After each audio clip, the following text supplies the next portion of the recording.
Sunday Night Football in Denver. The Denver Broncos are playing the Seattle Seahawks in the AFC West. Mike Patrick and the gang. Thank you, Chris. We've come to Invesco Field at Mile High for a critical game between the Seattle Seahawks and the Denver Broncos. Both Mike Holmgren and Mike Shanahan have claimed the NFL's ultimate prize in the Super Bowl. But tonight's meeting doesn't deal with championships. It's more primal. It's about survival. Let's go, men. Jog it over. Okay, button them up. Let's go. In July, they started to dream, focusing their bodies and minds on one goal. Coming on the half, on the half. For 5 months, they have toiled in sweat and blood. Now it comes down to one game. The Seattle Seahawks surviving the growing pains of youth. Riding the legs of a newfound star. Hand off on the draw, Alexander to the left side. Touchdown Seahawks! And bolstered by an improving defense. The Denver Broncos devastated by injury. McCaffrey is still down. The wounded Warriors are down to their last chance.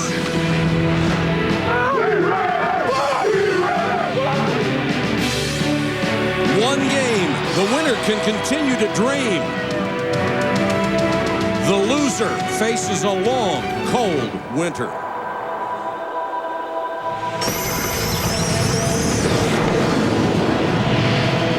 The Broncos take the field in front of 76,000 in a desperate situation to face an equally desperate group of Seahawks. Good evening, everybody. I'm Mike Patrick. It's great to have you with us. The Seahawks have won 3 of their last 4 games because they have protected the football. Not a single turnover in the last 4. That ties an NFL record. Why are the Broncos only 6-6 at this point? Last week was a perfect example. The wide receivers they were forced to play were numbers 5, 6, 7, and 8 on their depth chart. And, Joe, usually the guys who are 5 through 8 don't threaten anybody. Well, Michael, they really didn't threaten anybody, and Mike Shanahan wasn't going to try and put it on their shoulders. As a matter of fact, last week against the Miami Dolphins, the longest pass completion for Brian Griese was 13 yards. But that's not going to be the case tonight. He gets Rod Smith back in the lineup. He's going to have to put the football down the field.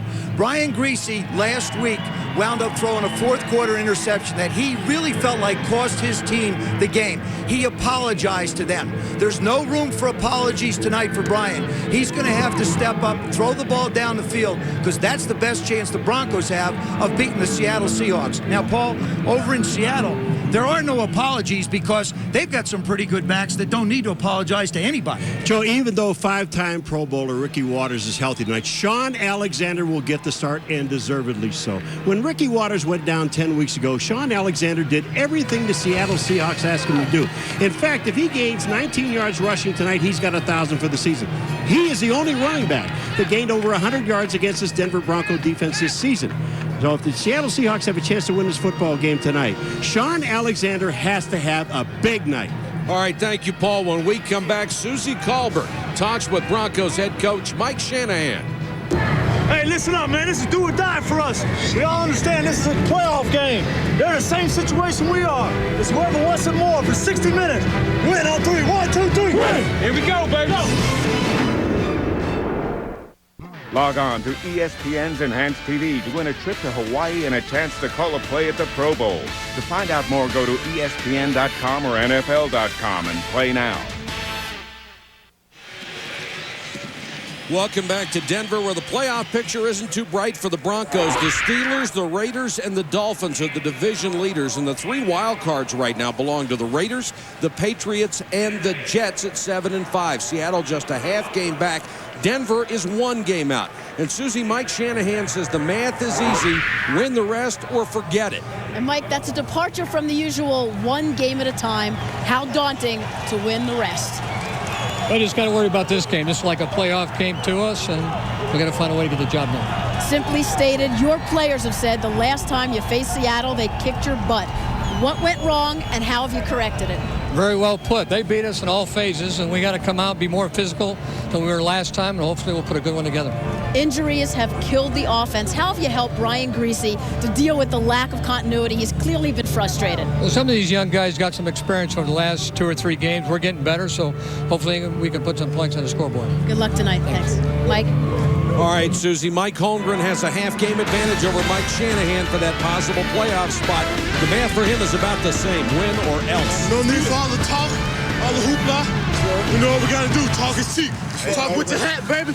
Talk with your body. Hey, heat on 3. 1, 2, 3, heat.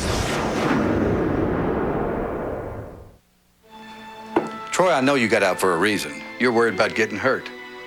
But it's a year later. I really think it's time. If you don't get back in, you're going to regret it. Remember what I told you. Think mutual funds. Stay diversified. Any tax implications? Wouldn't it be great if the person you trust most was your broker? Is there a healthcare fund that looks attractive? At Schwab, our mutual fund advice is always objective, uncomplicated, and not driven by commission. Call 1-800-4-NO-LOAD to find out which fund is right for you. ESPN welcomes you to the following presentation of the National Football League.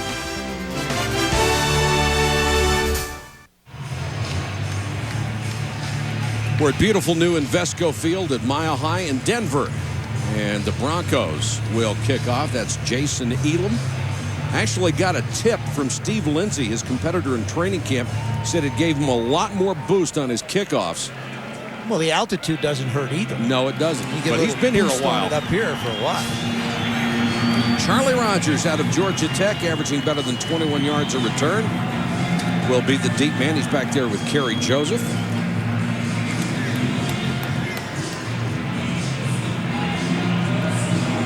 And it is a playoff atmosphere here in Denver. They know they're up against it. What a beautiful day today. I mean, and tonight it's a perfect night to play football. I was down on the field earlier. The field's in great condition. It's a fast track. There's no wind at all down on the field. So whatever happens, it's not going to be Mother Nature aided. And we are underway in Denver. Rodgers, a yard deep, brings it out. And stuffed before he got to the 20. Seattle offensively has to rely on the guy they relied on so much, Shaun Alexander. He had a great game against the Broncos the last time. Expect one tonight. As far as Darrell Jackson goes, he's their go-to guy. He's got twice as many receptions as anybody, but he's going to have to put a couple of big ones together this evening. And Matt Hasselbeck, he has to capitalize on the opportunities. Mike Holmgren has protected him all the way along, but tonight they're going to have to find some big plays in this offense. Hasselbeck, the numbers below where they expected him to be this year. Only 5 touchdown passes, but only 5 interceptions. Back to throw on first down. Christian Fourier, the tight end, up to the 28-29 line. Defense for the Denver Broncos is fairly simple. You got the 3 tacklers. Best tacklers on this football team are the linebackers. Their job, shut down, try to shut down, do whatever you can to slow down Shaun Alexander. And let everybody else take care of the passing game. There's no mystery in this one? Is that what you're saying? None at all. Second and very short for the Seahawks. Now out of the eye, and Alexander is the deep back behind Matt Strong. And Strong will get a rare carry. Only the 11th opportunity for Max Strong this year to run the football so far. Mike Holmgren, after the first 3 games of the season, Mike did what Mike likes to do. He likes to throw the football. He came out, and it just didn't work for his young receiving corps and his young quarterback. So what he decided to do over the last 8 weeks was pull the reins back a little bit, make it a much more conservative game plan, and protect the ball. And it's worked out quite well for him. Bobby Ingram, number 84, checks in as a 3rd wide receiver. He's in the slot to the near side. Alexander. Nice hole. Good second effort across the 35 to the 36.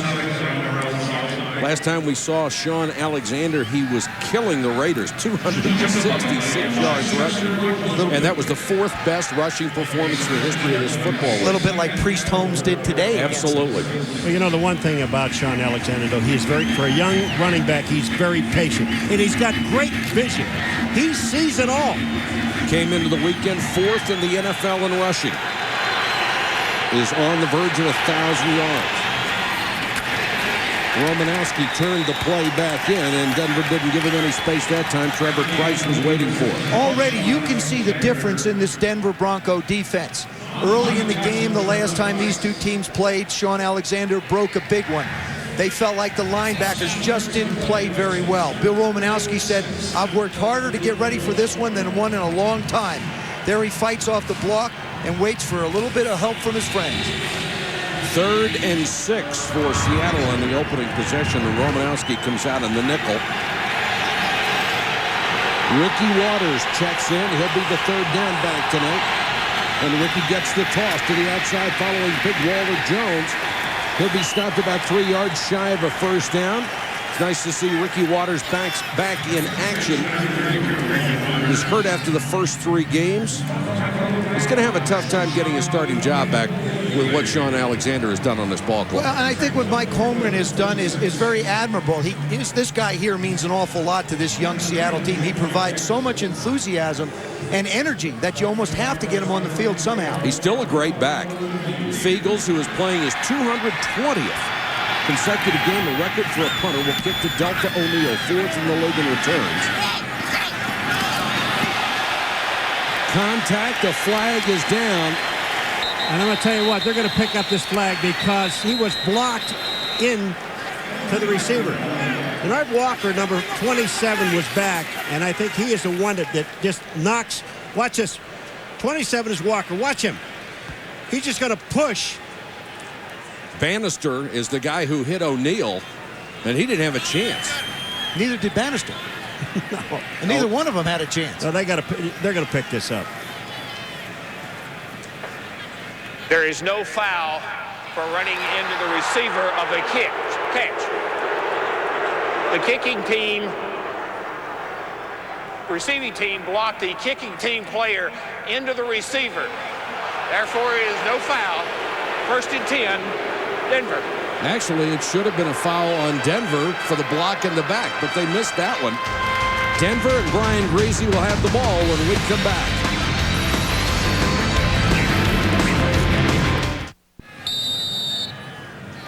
Back in Denver, Broncos with the ball for the first time. They'll start from their own 16-yard line. Brian Greasy at quarterback, Terrell Davis behind him.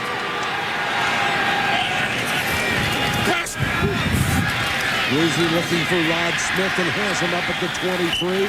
Smith with a pair of bad ankles did not play a week ago. Well, you saw the guy that's got to come back into this offense. Rod Smith wasn't a part of it last week. Longest completion, just 13 yards. They have to get the big plays out of him. Terrell Davis, well, there's the guy who has been in and out of the lineup. This is the 2nd week he starts. He provides the breakaway runs. And, of course, Brian Greasy, he's got to be aggressive, not try and protect the game, but go out and win it.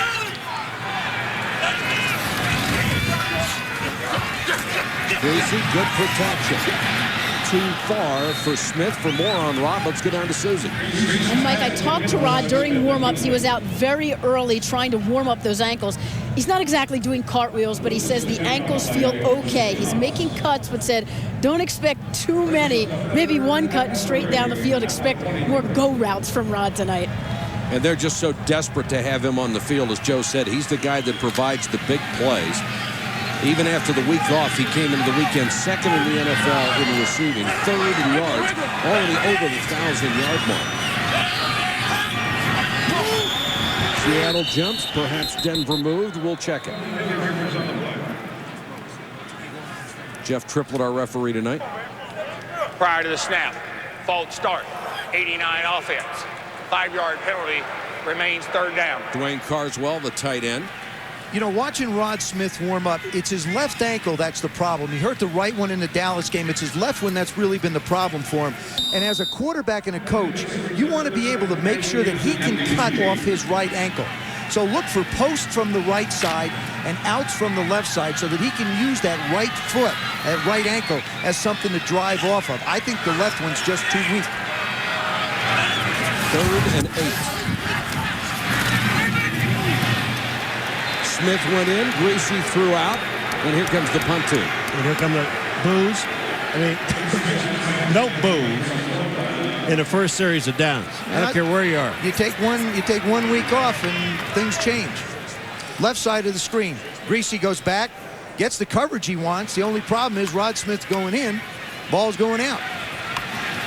Tom Rowan, who always has an outstanding average, except for last year, career low. Brought in a little competition between the camp, and Rowan is punting beautifully again. Charlie Rogers from the 40 has a hole. 18-yard return for the dangerous Charlie Rogers after a 43-yard kick. And Seattle will have great field position when we come back at the Denver 43.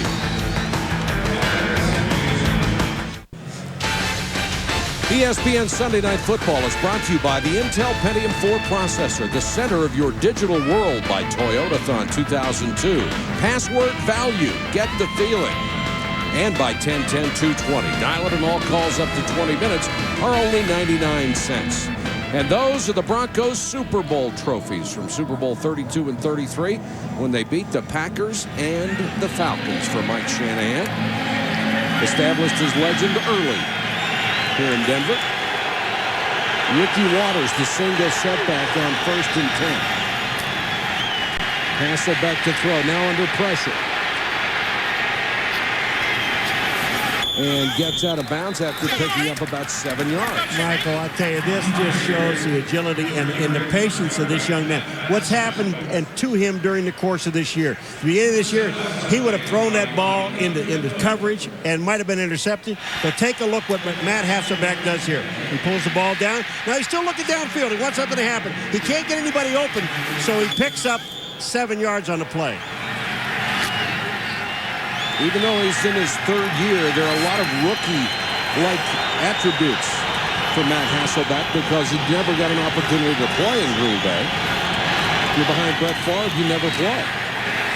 Alexander wrapped up at the line of scrimmage. Eric Brown, the safety. Talking to Ray Rhodes, the defensive coordinator of the Denver Broncos, earlier this week, he realized how well Seattle ran against him the first time. What you're going to see, Matt Hasselbeck, remember, did not play against the Denver Broncos in their first meeting. It was Trent Dilfer at the quarterback spot. So what Ray's going to do is put a lot of guys at the line of scrimmage and give them a lot of different looks and let the quarterback try and hesitate just a little bit. And if he wants to run the football, that would be fine. I just don't think they're going to gain a lot of yards running it from their backs. 3rd and 3. Jackson in motion.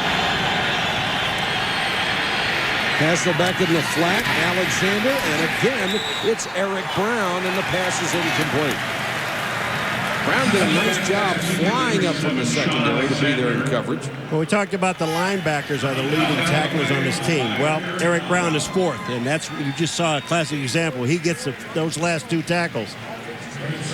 Which is really a departure because in Denver, it used to be that their secondary guys, their safeties, were the ones that always made the plays. And between the 32 and the 37-yard line has sort of become no man's land, so they're going to go for it on 4th and 3. Alexander off the right side. That's close. Come on, Paul. Well, he's got to get to the 33-yard line. If they put the ball on that stripe, he's got it. Well, hey. Come on, make a call. Come on. All right. Don't look. I got to look at the field. Covering your eyes.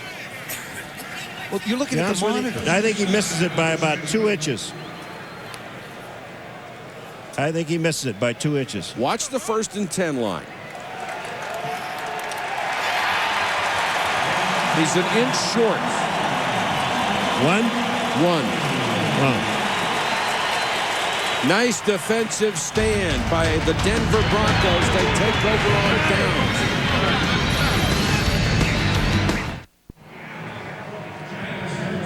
Nothing. First quarter, 8:31 to go. Seahawks and the Broncos from Denver, and Denver has just taken over on downs. They'll start at their own 34. 4 more wins. That's what they'll need. And now Seattle has challenged the spot. I would also challenge the respot. You know what? I'll tell you what's going to happen. It's going to probably be a first down now because when the officials respot this ball, it's not in the same spot it was marked down at. Well, just think about it. When Seattle was going the other way, it was almost to the 33-yard line. Now, Denver has the ball, and it's almost at the 34-yard line. It's kind of a neat deal here. Don't you get a couple feet to play with if you want to mark the ball? All right, here we go. Again, that gold line is where they have to reach for a first down. Now that goal line is just the other side of the 33, going towards the Bronco goalpost. I'll be honest with you, I don't think he makes it on that play. The ball comes out and he falls on it. That's after the play, after he's already down. So Sean Alexander did not get the first down. The question is, where do you mark the ball now? That ball is what are they voting on? It's about a foot. Cast your vote. Log on to Enhanced TV and. Well, here's a dilemma for them too. They have already moved the yard markers, and they've already respotted the ball. Yeah, well, the ball is down. It's short. And then it comes out and it's forward about a yard, and it doesn't work. And keep in mind, it must be absolutely what? Ball? Conclusive. Thank you. I love that word. I wish I could spell it, baby. And that replay certainly isn't. It's 1K. Here we go. After reviewing the play, the runner's knee and elbow hit short of the line to gain. The ball was in his hand, short of the 32. Therefore, it is not a first down. Seattle is charged a timeout. If it was short of the 32, it would have been about a yard. That's okay. Oh, help me, help me, help me. The air's thin up here. It's all right. It was a good call, but the explanation was off by a yard. Can we play football now? Be a good idea. And that cost the Seahawks a timeout. Yeah, they don't know how to move the ball back. They moved it back. Thank you. The first 3 plays that Denver had the ball, they threw it 3 times. Terrell Davis is back, isn't he? Came back last week after missing 2 weeks for arthroscopic surgery on one of his knees. He's had 2 of those procedures in the last 9 weeks. And last week, even though he was leg weary, he gained 97 yards. Davis breaks a couple of tackles. Chad Brown brings him down at the 38-yard line. What Seattle needs on defense is the same game John Randall gave him the last time. That's harass the running backs and the quarterbacks. But then they only put 1 guy on him. Tonight you're going to see at least 2. Chad Brown, when he plays that strong side, what he has to do is stay home. Don't let anything come back to his outside. And Anthony Simmons, he's going to be a treat to watch, number 51. You're going to see, wherever the ball is, you're going to see him.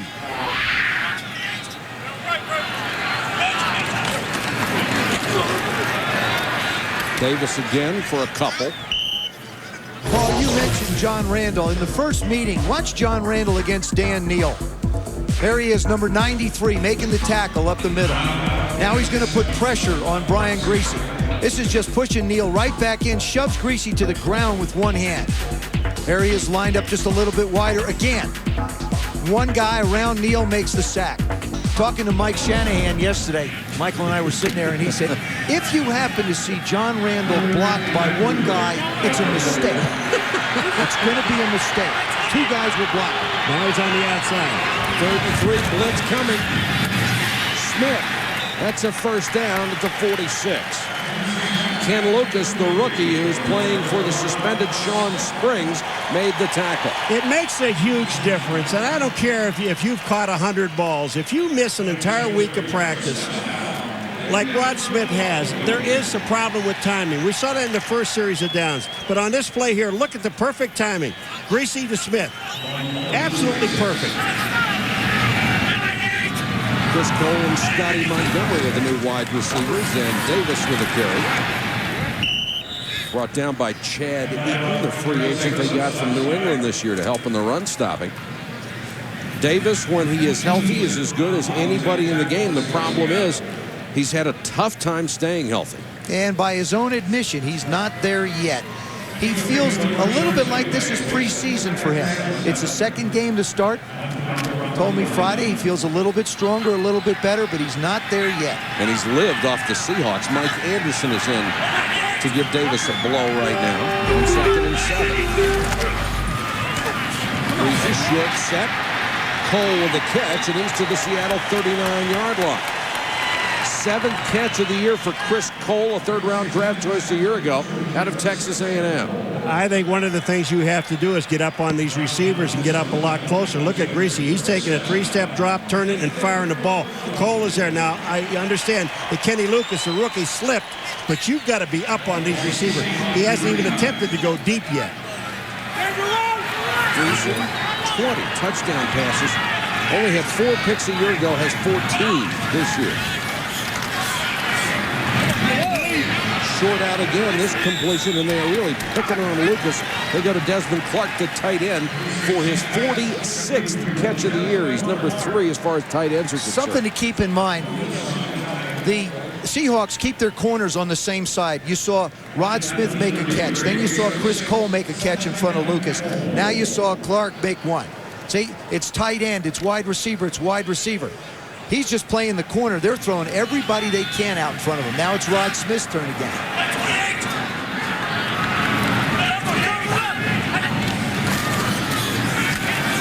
Anderson. What a shot he took, and a flag is down late. That looked like Willie Williams, number 27, that came in and hit him in the mouth with a forearm. Looked more like a truck. What a shot. And a personal foul against Seattle. That's probably going to go against Willie Williams. In continuing action, personal foul, unnecessary roughness, 90 defense, 15-yard penalty, first down. Chad Eaton, who was fined for a hit a week ago. There's number 90. The circle's not really big enough to cover him totally, but you got the idea. Here he is coming in late. There it is. Oh. Hits Dwayne Carswell right in the middle of the back lane. Chad Eaton has been placed in charge of doing all the drawing, and that time he did a little pushing. Davis back in, takes the toss. Moves the pile to the 13-yard line. You know, you mentioned at the beginning of this game about the offense that Terrell Davis has to have a big night. He has to have some big plays, some big running plays. And when you're looking at him run now, he is running with more confidence that his legs are fine and everything is going well for him. But I just got the feeling when you talk to him that in his head there's still that reminder. It's just not 100% yet. This is only the 15th game he has played in the last 47 for Denver. They go in motion this time, and they swing it to him. Chad Brown with a remarkable play on the corner. Took the blocker and just threw him up in the air. Oh, he threw him right back into Terrell Davis. It was unbelievable. Chad Brown comes up and just whacks. Watch this. That's Rod Smith. Look at, he pushed him back into Terrell Davis. Then he hit him again. And you know what? That's the result of a bad ankle, too. Rod Smith on a good ankle wouldn't get shoved around like that. It's also the result of Chad Brown being remarkably strong. 3rd and 5 for Denver. Greasy. Clark. Touchdown. Pass complete to Desmond Clark. He beat Marcus Robertson, and that was the height advantage for Desmond Clark. 6'3" over the 5'11" Robertson. Yeah, but you got to look for the football. I mean, Marcus Robinson is not used to covering guys out in space, obviously. There he is, 31. He's a safety. He's a free safety. He never really looks for the football, and when he does, it's just too late. With all the injuries at wide receiver, Denver has gone to its tight ends over and over this year, Clark and Carswell. They do it again, and Desmond Clark gets his 5th touchdown catch of the year on a perfect throw from Brian Greasy.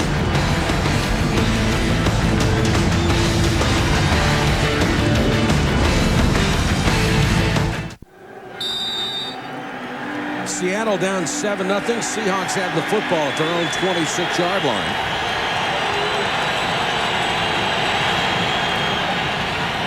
Hasselbeck to throw. And dropped by Darrell Jackson. Let's check in with Susie. And Mike, earlier Joe was addressing how Ray Rhodes wants to attack this team. Well, oddly enough, Matt expressed that he feels an odd sense of comfort knowing that Ray is calling the shots against him. Ray is head coach for a year in Green Bay. They spent a lot of time around each other, and he says, yes, he knows Ray is aggressive with his defense, but Matt gets a sense of what he's feeling, anticipating what's coming, the first step in exploiting it. Of course, Ray knows a lot about this Seattle offense. Seattle hasn't changed their protection philosophy.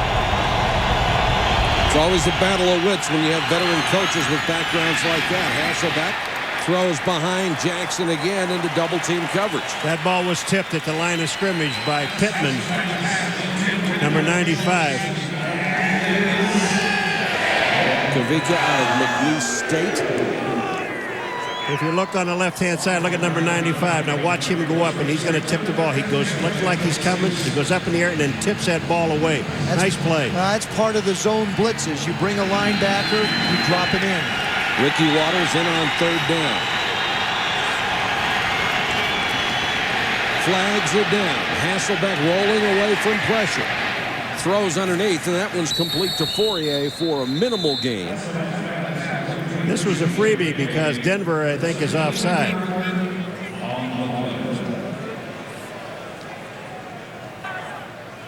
Offside.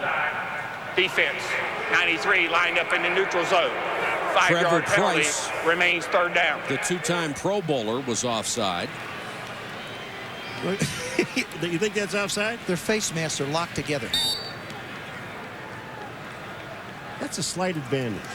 You know, hard to block a guy that's that close. Well, it's already in the backfield. He's got the ball. Already ahead past it.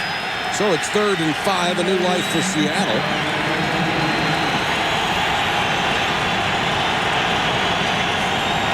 They like to throw the ball to Bobby Ingram, 84 on third down.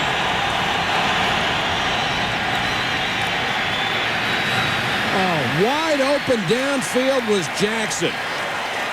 And Hasselbeck missed him. Boy, I tell you, Jackson was wide open. All he had to do was don't put so much air on the ball and just throw it in there, and he'd have had Jackson. I don't know if he'd have scored, but it would have been a big game. Well, the thing is, too, remember, this is Matt Hasselbeck's first time against the Denver Broncos. He's got him wide open down the middle of the football field, and you can see on the right, there really isn't a defender where he wasn't able to lead him a little bit more to the right. Fiegels to kick to Delta O'Neal. Beautiful punt. O'Neal from the 18 looking for blocks. Got a great one at the corner. Delta O'Neal. Fiegels slowed him up. There's a marker down. 41-yard return after a punt of 50. They got a legal man downfield, so that this play's going to stay.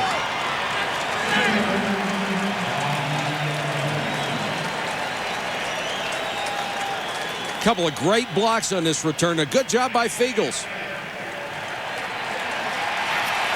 Keep an eye out on the left part of your screen. Watch the wall set up. Good block on number 36.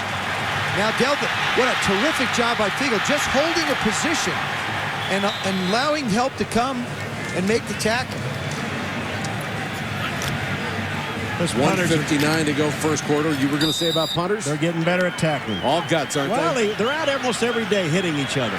Tough guys. Delta O'Neal, not only a terrific kick returner, 7 interceptions this season. Davis pushed back. For more on Delta O'Neal, here's Susie. Mike, he had his first career punt return for a touchdown on this, an 86-yarder in Week 5 against the Seahawks. The return was the 4th longest in Broncos history. He's averaging 12.9 yards per return, and as you mentioned, also pretty good on defense, too. He has been a terrific find for this ball club. 2nd and 6. Play action by Greasy. Smith can't get there. Lucas was stride for stride with it. Rod Smith is a warrior. And John Elway, we've seen him for so many years for the Broncos do spectacular things, but really be just a tough guy. Rod Smith is not 100%. I'd say he's probably closer to 80. but you see him still fighting through the injuries, trying to make plays to help this ball club at a critical time. And I asked him yesterday, on Friday, Joe, if he gets warmed up and then he comes to the sideline, he has to sit. Does his ankles lock on him? He said, no. As soon as I get warmed up, I'm fine. Empty backfield on 3rd and a long 6. Greasy out in the flat. And this is going to be close. They needed to get just shy of the 30 for the first down. Teron Coleman, who was out of football until 2 weeks ago, makes the catch. And this is your classic go for it area.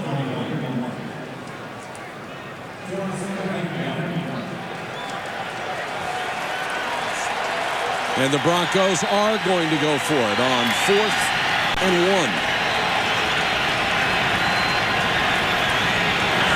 Davis is the single setback. Now he leaves. And Greasy has to burn a timeout. I think Greasy saw Terrell Davis leaving. Wait a minute. I don't have the right play call.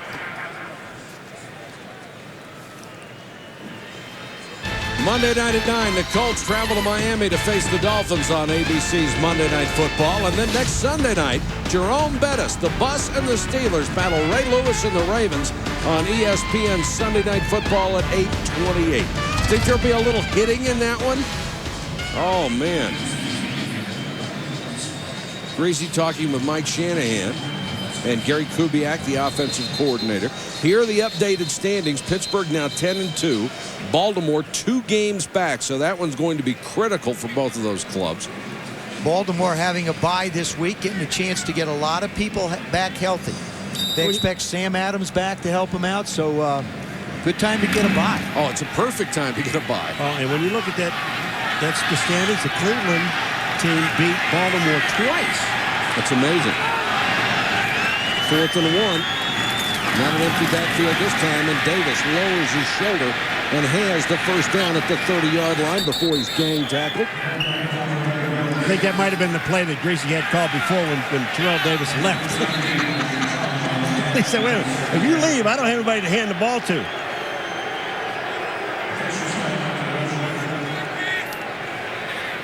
They mark it on the line. They're going to have the first down. First down. And it is on the line. There it is, squarely on our 1st and 10 line. And squarely on the 30-yard line.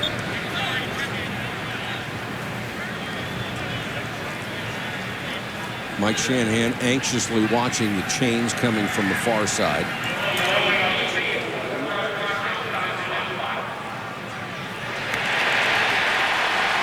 The gamble pays off, a new set of downs for the Broncos. Of course, Gary Kubiak is the offensive coordinator, and I asked Mike Shanahan, how many plays do you call? I would think that 4th down might have been one of those he might sprinkle in. But basically, it's Gary Kubiak's offense to run. So Denver's going to let the clock run out, and they'll have a first down at the 30 when we start the second quarter, already up a touchdown. That's the end of the first quarter. The Broncos 7, Seahawks nothing. Emotions running high here in Denver. The winner stays in the playoff hunt.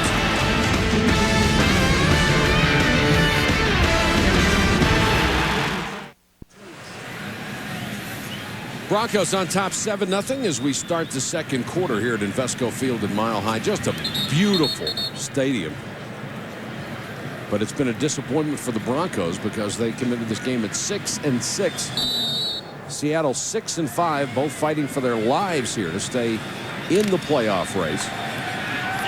1st and 10 Denver at the Seattle 30.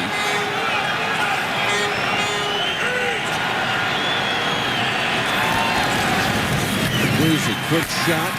Casper fights for about 4.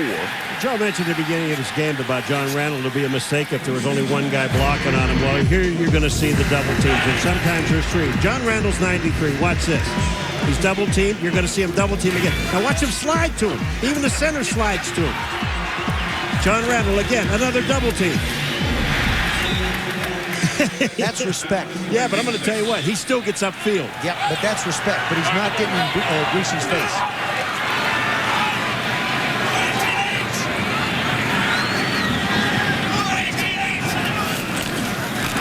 Terrell Davis. Inside the 25. Let's check in with Susie. Oh, how John Randall ate up on this team the last time out. Well, Brian Griese said clearly they just didn't respect him enough. Randall replied, if they disrespected him, fine. He was out there clapping and applauding. But he also added that he believes this defense, this Denver line is just not playing with the same fire, not as potent on offense. The small line could always survive late in the game, but they're just not the same. I don't know, guys. They're moving pretty well tonight. Yes, they are, Susie. Randall has been brilliant throughout his career, most of it in Minnesota. Here comes the blitz. Griese throws, but it's incomplete, intended for Clark. Boy, I tell you, he had Clark open, and Clark was deep enough for the first down. I'm going to go back to John Randall just for 1 second. In the first meeting between these two teams, John Randall worked over Dan Neal. Here you see the pass, wide right. Neal had a bad ankle. Didn't wind up playing the next week after that. But Mike Shanahan just wasn't going to take a chance and let anybody go one-on-one with that guy. Jason Elam comes on for a 42-yard field goal try. He's had an excellent season, missed only 3 out of 25.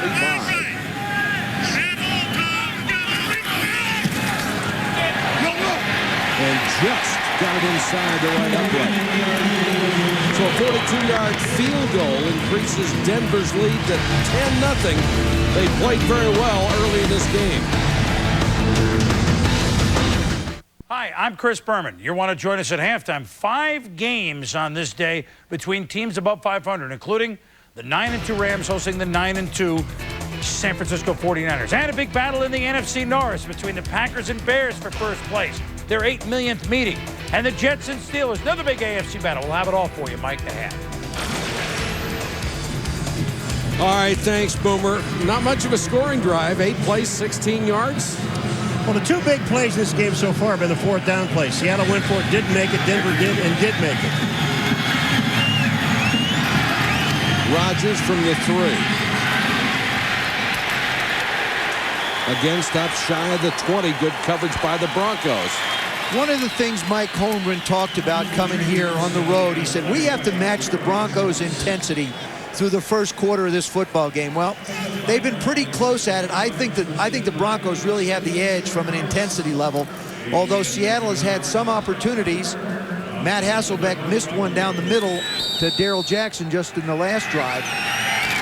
Ricky Watters will start at tailback in this series.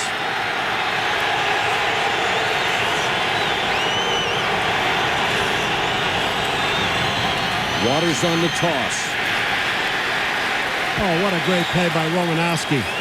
Doesn't lay a hand on him. Doesn't have to. Doesn't lay a hand on him. Got right in front of Steve Hutchinson, the pulling guard. Steve Hutchinson actually does a nice job by taking Ricky Watters' legs out from underneath him. Watch Romanowski. Look at the leverage he gets on the guard, Steve Hutchinson coming out. He just, look at that. He knows that he made the play. In his 14th year, playing his 221st straight game. Crowd's really into it now. Hasselbeck under pressure. Down he goes at the 10. Reggie Hayward. Boy, I'll tell you what, this was coverage all the way. He had absolutely no place to throw the football. Reggie Hayward coming in. Ricky Watters trying to block. Now Ricky's trying to block a defensive end. Matt Hasselbeck just gets wrapped up, put away like Christmas presents.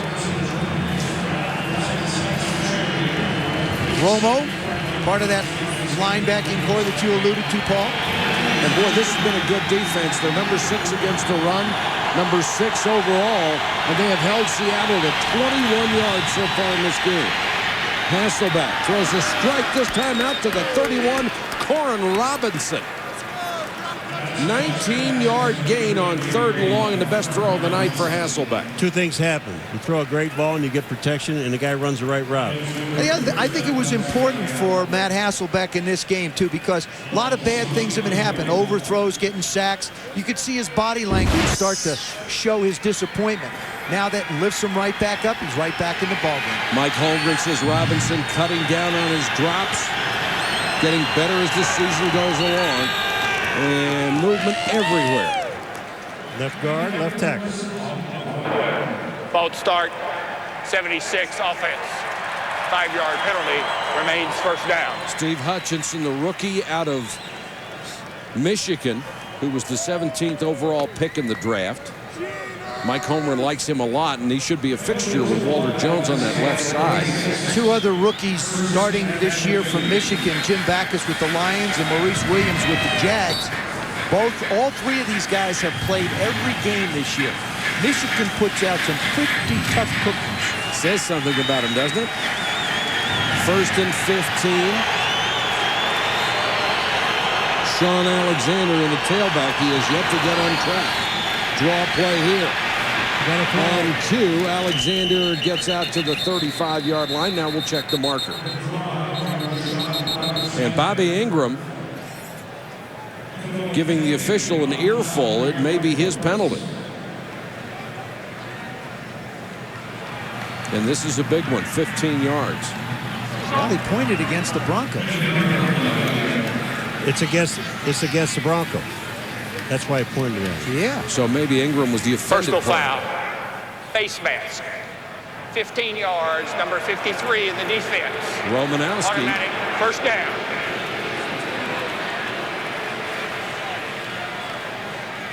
We just saw just a moment ago Bill Romanowski make an excellent play on a running play. And then comes back with a face mask and costs 15. So Denver has Seattle invade its territory to the 49. Waters back in. Hasselbeck pump fake. And incomplete. Boy, they got the perfect defense. Robinson was open, and he missed him again. What they did is they caught Denver with the safeties up around the line of scrimmage. Watch, there's a safety, there's a safety. The play action's going to get him to bite. It's going to give Corin Robinson an opportunity to go one-on-one up top. Little play action, out, up. Just hang it up, Matt. Just hang it up for him. Boy, Joe, you've got to hit those. Well, he's missed 2 deep ones, 2 big opportunities tonight. He's missed them. And a great pattern run by Robinson. Draw play to Waters. That high leg kick action down to the 43-yard line. Mike Holmgren knew that when Ricky Waters was ready to come back, he was going to be facing a problem, considering the fact that Sean Alexander had played so well and Ricky Williams has played so well over the course of his career, and Ricky wants to play. He's walking a fine line there, trying to keep both of them happy and get something out of both of them. 3rd down, out in the flat. Fourier, first down to the 37-yard line. Along with the Ricky Waters situation, Mike, is Mike Holmgren on Friday met with Ricky Waters before Ricky had his press conference, or the media just besieged him. Good timing. And had a chance to sit down actually with Sean Alexander and Ricky and explain to him what he intended for it.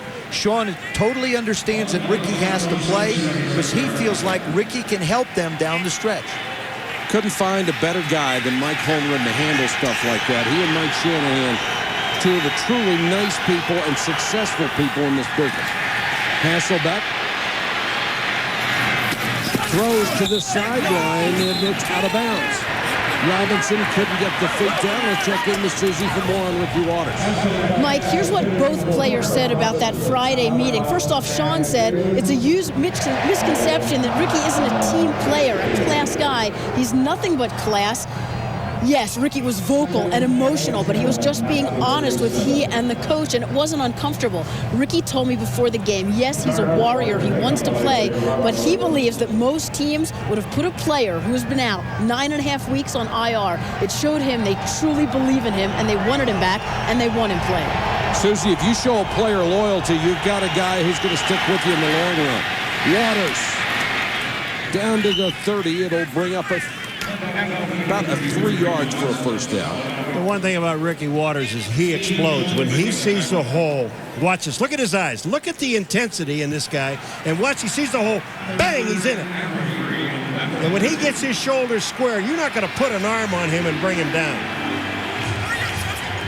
3rd and 3. Seattle trying to get back in this ball game. Waters on his last 2 carries, 14 yards. Alexander comes in on 3rd down. They're basically in 2-down territory as well again. Hasselbeck with a free play, dives to the 25, lost the ball. I think he was down, and he was. Denver was offside, Mike. Looked like it. It looked like McLaughlin, who has done that throughout his career, got an early start.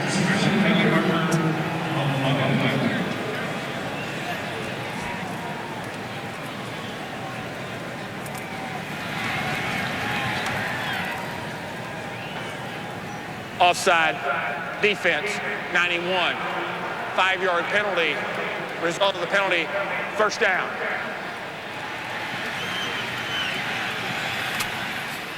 Chester McLaughlin. He is number 91. Look at this. Wow. He almost got Matt Hasselbeck by the face mask. Almost got to him. Chester. This is where you get smart with the football if you're a quarterback. And that's what they have done the last 4 games. They have played smart football. Alexander wrapped up by McLaughlin. How many times do you see a guy make a mistake, and I'm talking about Chester McLaughlin, and then they come up and then they make an outstanding play at the line of scrimmage? See, we talk about John Randall not being blocked one-on-one. When Chester McLaughlin decides he wants to throw it into high gear, there isn't anybody in this league that can block him. And you saw in that play just how dominating he can be. Then you bring in Trevor Price. You got 2 big guys in the middle.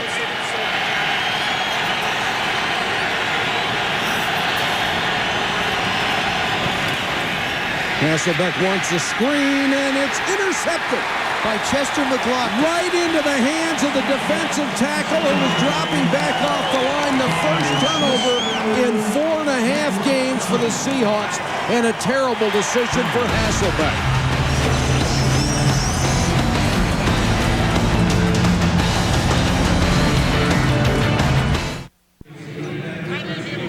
Remarkably for Chester McLaughlin, that was his 4th career interception. If they get Chester to lose about 150 pounds, they could put him at corner. But it's his 200 this year.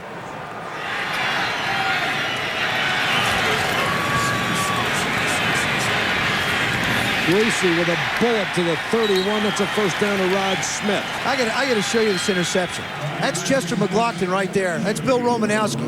Romo's going to put the pressure on. Chester's going back into pass coverage. Here comes the blitz. Center doesn't pick it up. Chester, but look at the one-handed catch he makes with the interception. That just wasn't a simple one. It didn't like hit you. That's reach out and make it, snatch it out of the air.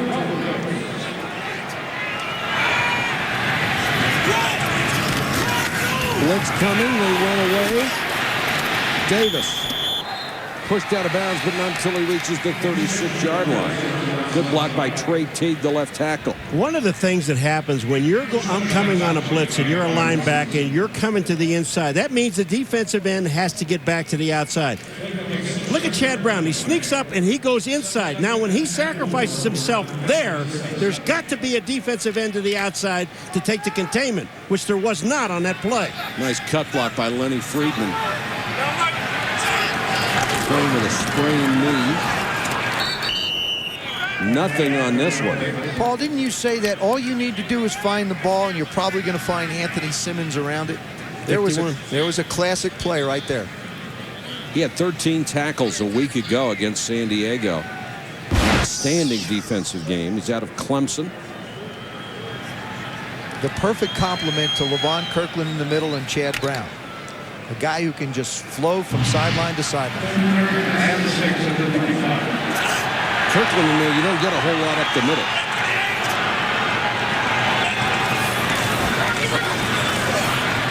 Greasy hangs in the pocket and throws incomplete. Clark was open, the pass was too high, and a flag comes in late. Levon Kirkland is upset. Boy, Levon better be careful he doesn't get another one.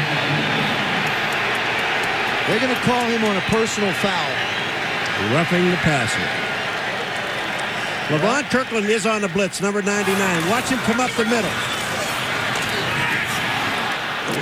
Oh, come on. Will you? They don't even push. Look at John. They bump into him. John Randall and Kirkland hit each other, and they bounce off. That's a terrible call. You know, that is really, really horrible. Jeff Triplett, the referee, called that, and that is just a bad call. That is not roughing the quarterback. That's not even roughing him up. That's pushing. They ought to make it a 10-yard penalty for pushing the quarterback down. Automatic first down at midfield, and Davis swallowed up as he got back to the line of scrimmage and no more. Marcus Robertson led the charge.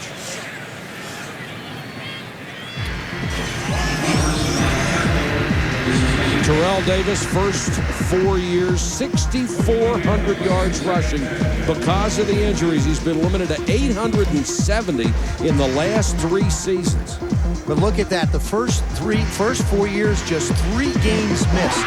He's as good as anybody that ever played. And wants to get back that way, too. Wants to get back to that level. Play action by Greasy. Good protection. Davis underneath, and he missed him. Well, now the fans really come out booing. They have been hard on Greasy. They've been hard on this ball club.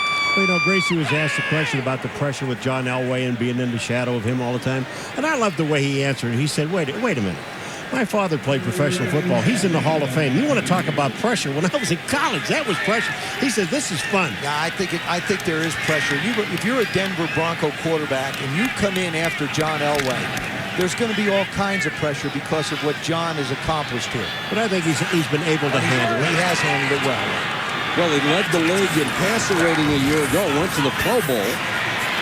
Greasy steps up under pressure underneath to Davis. And couldn't get out of the grasp of the linebacker, Marcus Bell, who saved the first down. I'll tell you what, the old Greasy hung onto this ball for as long as he could. Seattle's defense is stepping up their intensity. Got all day looking downfield. Can't find anybody. Finally swings it out to the right. Antonio Cochran gets him on the ground. Rodgers waits it to 10. Lets it go, and it bounds into the end zone. 43-yard kick, but only a net of 23 for Ruin. Greasy and the Broncos fail on that drive, but they're still up 10-0.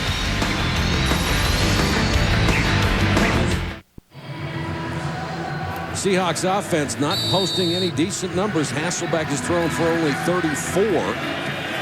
Missed an opportunity to Jackson and also to Corn Robinson. And Jackson, their leading receiver, has yet to catch a ball.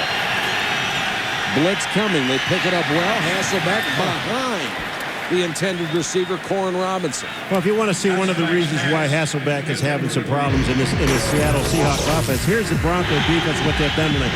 Remember, this is a 4th down play right here. It was stuffed by, look at this, Chester McLaughlin stuffs it again. Then a pressure on Hasselbeck. That one is on him because they held it too long. And then here's Chester McLaughlin, the defensive tackle, making an interception. Those are all the things that are happening to Seattle. Hasselbeck has hit only one of his last 5 and is 4 of 11 for the game. Pump fake here under pressure, throws underneath Alexander. Well, Trevor Price was in his face again and just whacked him just as he's getting ready to throw the ball. And this is not what Mike Holmgren had in mind coming in here. This is supposed to be a screen.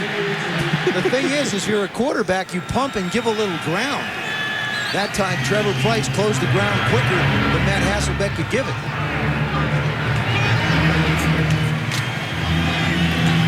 Third and 10. 4:36 to go first half in a 10-0 game.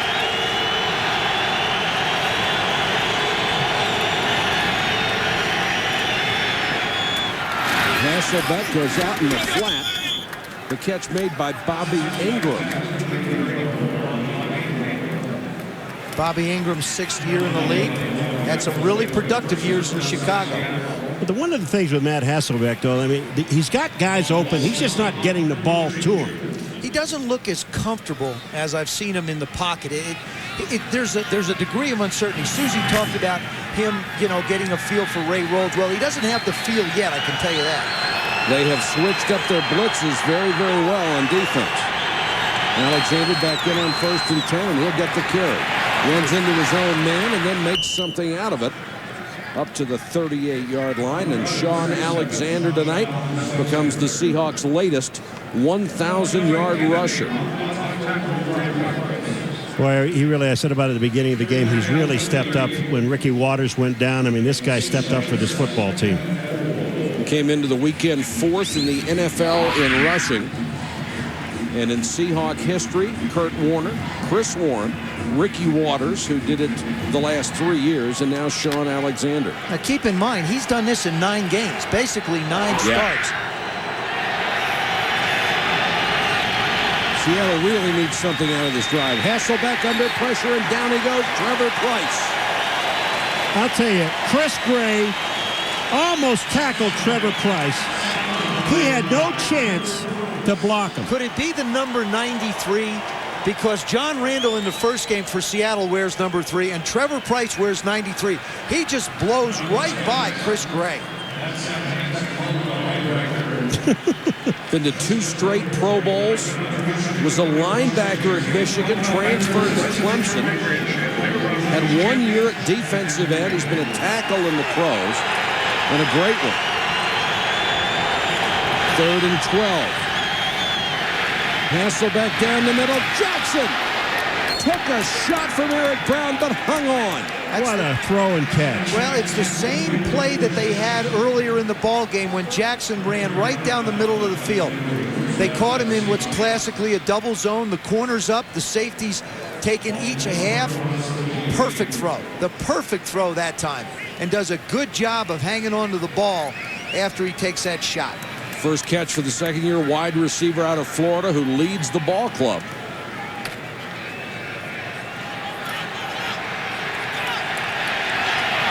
Will they get a playoff before the 2-minute warning? It's 1st and 10. From the 38, they will. Hasselbeck with time, batted down at the line of scrimmage.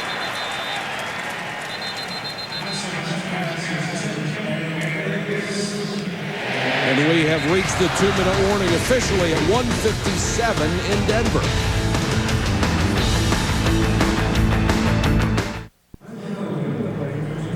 Isn't that beautiful? The 16th Street Mall and Denver Outdoor Pavilion's a unique shopping experience. Best of all, the horse gets a day off on Christmas. Great restaurants. Great restaurants, sir. This horse is always busy. How hard is it to hold that pose, though? That's really trained well. So it's not a real horse, Joe. Sorry. 2nd and 10, blitz coming. Hasselbeck unloads. Oh, what a catch. Bobby Ingram stumbling toward the sideline, made the catch, and Hasselbeck got rid of it under extreme pressure. Did you look at the pressure on Hasselbeck? Now he's limping, but look at this. They have the full-scale blitz coming at him, and he stands in there and throws. He gets whacked, but he makes a good throw. Now look at Ingram. Ingram just turns his body all the way around to make that catch.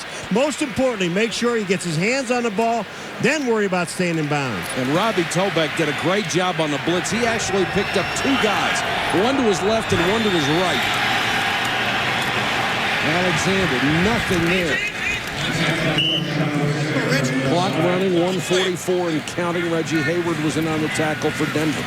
Seattle had a drive like this earlier and came away with nothing after the interception. It was a 60-yard drive in 11 plays.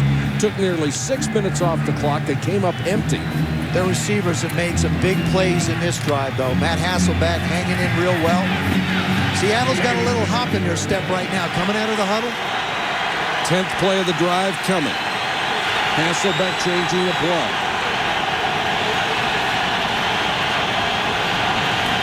Big blitz by Denver again. For the end zone. Touchdown. Darrell Jackson and a perfect throw from Hasselbeck. That's what you're looking for. Look for air under the ball. I've seen so many throws watching games today. Quarterbacks throw the ball so flat when they're trying to hit a go to a receiver.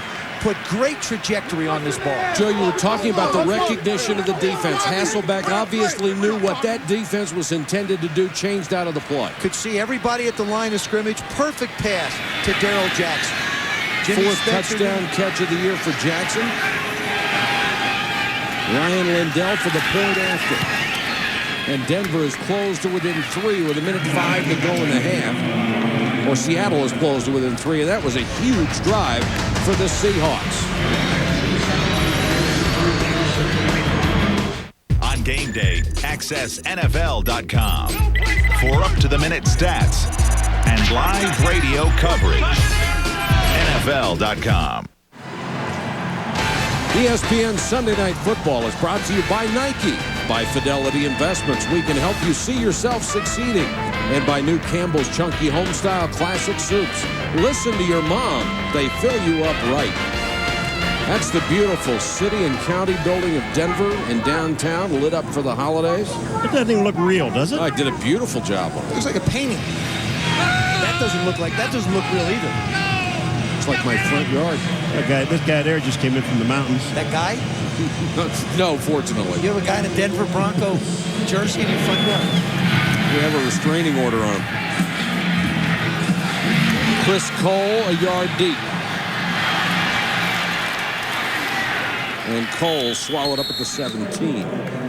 Nice job by Matt Hasselbeck on the touchdown to recognize where everyone is. Look at all these guys at the line of scrimmage. He's got the one-on-one coverage. He audibles and gets Darrell Jackson to just go up the field, straight go. Little quick bounce inside, perfectly thrown ball. Wonderful trajectory over Jimmy Spencer. Matt Hasselbeck on that drive hit a couple of beautiful strikes, 116 yards for the game. He has surpassed Brian Griese in that total. Each has a touchdown pass. Denver with exactly a minute to go in the half, 2 timeouts left. Griese buying time, running away from John Randall. You know, the one thing about John Randall, you can double team him. You can do an awful lot of things to this guy. But the one thing about him is there is absolutely no quit. Number 93, John Randall. He's double team right here. Watch the guy that runs Griese out of bounds. Look at 93. He catches up to Griese. I mean, there's just no quitting that guy. That smile's always there, too. His 12th year out of Texas A&I. I wish they'd let him paint his face again. I used to love the masks he used to come up with. And the way he talked before games. The way he talked during games. Draw play. Davis gets maybe a yard. Anthony Simmons went on the tackle. Seattle halftime show coming up. Fastest 3 minutes in television with Chris Berman. The NFC West battle, and try to figure this out, the final BCS standings. You lose a game by 26 points, and you wind up playing for a national championship. I think there really is something wrong with that BCS system. I think Colorado and Oregon both got the shaft in that deal. Smith to the 37-yard line, and a timeout with 15 seconds left.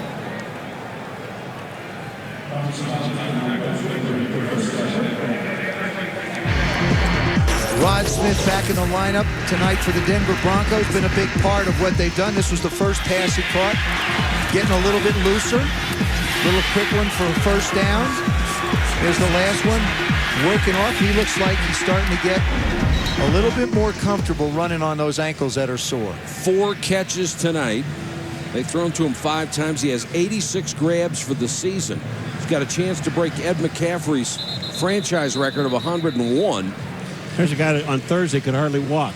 Yep. And if you want to go back and look at the struggles of the Denver Broncos, it all started in the first game, I think, after they lost Ed McCaffrey. There's Eddie. Such a great receiver who took so many shots after making brilliant catches. And what a pair of bookend receivers with Smith and McCaffrey they had. Griese needs some yardage for a field goal, and overthrows intercepted. Picked off by Marcus Robertson. And Robertson gets back to the 45 and out of bounds. That is just really intelligent play. Here we are in a stadium where the air is thinner, the ball travels a little bit further. Instead of him trying to cut back and make a play, he headed for the sidelines when he got just enough yards when he thought he'd give him a chance to have a shot at a field goal. There it is. Well overthrown. Montgomery's really covered. And then Marcus Robertson does a really nice job of getting to the sidelines. Well, they still have 6 seconds, and they have 2 timeouts, so they can actually run one sideline play. One play, that's it. One quick sideline play, and then kick it. thin air or not, from here to be about 59 yards for Ryan Lindell. And Mike Holmgren, who saw him miss a couple last week, isn't going to go in that direction. This is going to eat up all the time. Hasselbeck is going to have to go for the end zone. Almost caught by Jackson. Had his hands on it and couldn't hold it. Woo! Boy, was that close.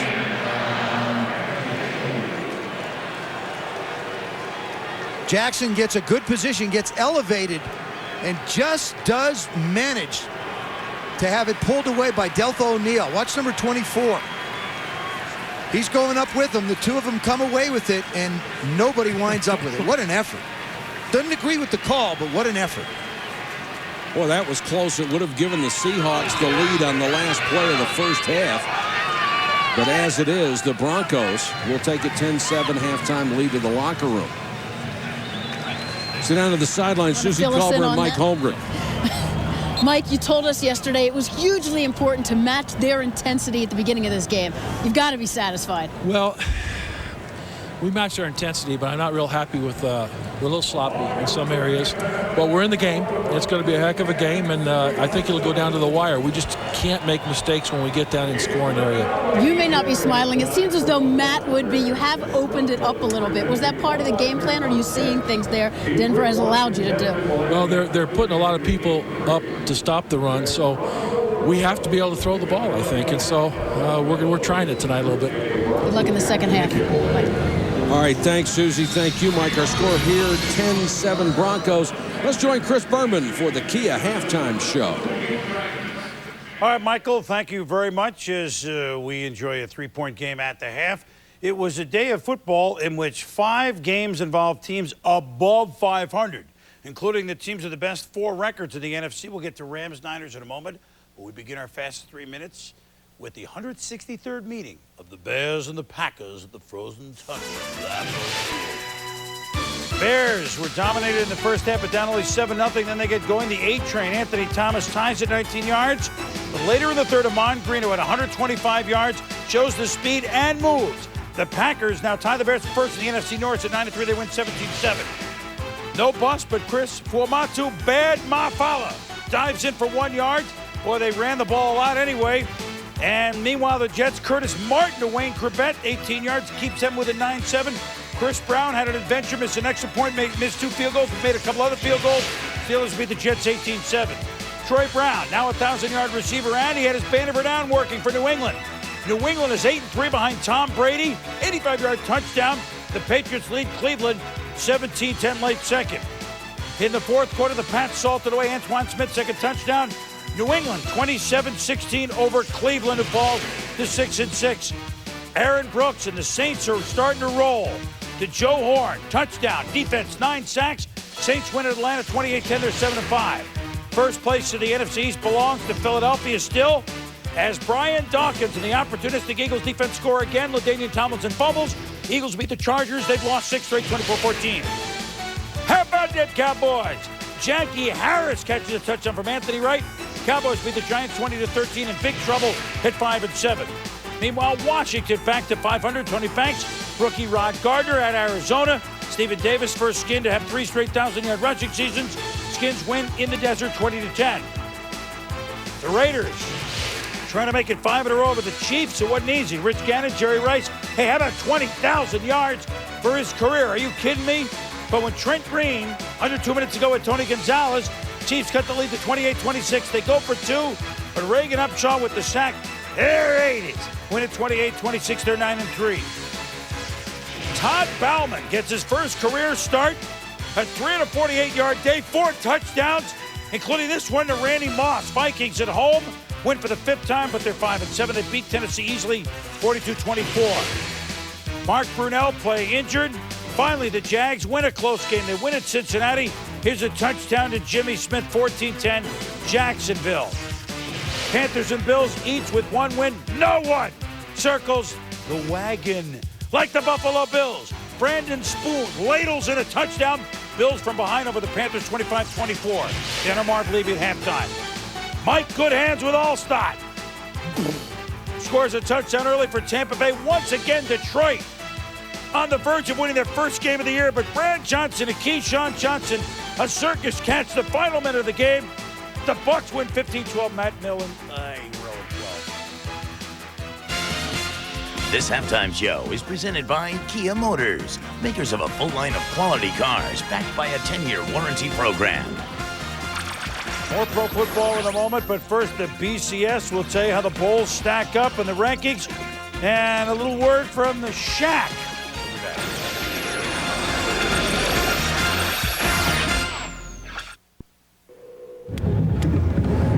One game to determine who stays alive. Denver took charge early, but a late Seattle strike has both teams still dreaming of the postseason. Welcome back to Denver, everybody. Nice to have you with us for Sunday Night Football, and the lead is 10-7. Both teams came into this game with identical game plans. They wanted to run the ball, not turn it over, control passing game. Who has executed the game plan better? Well, I think Seattle did on their last series of downs. Up until then, I think it was Denver. Boy, I agree. No, I do. I honestly, I really do. I think Seattle finally found themselves. Matt Hasselbeck looked an awful lot more comfortable in the pocket. He put the ball down the field, what he had to do. And I don't think either team is going to be able to run the football very effectively.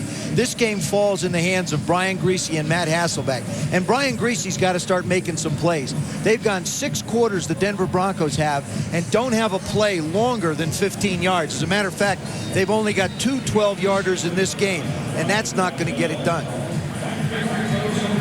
Seattle to kick.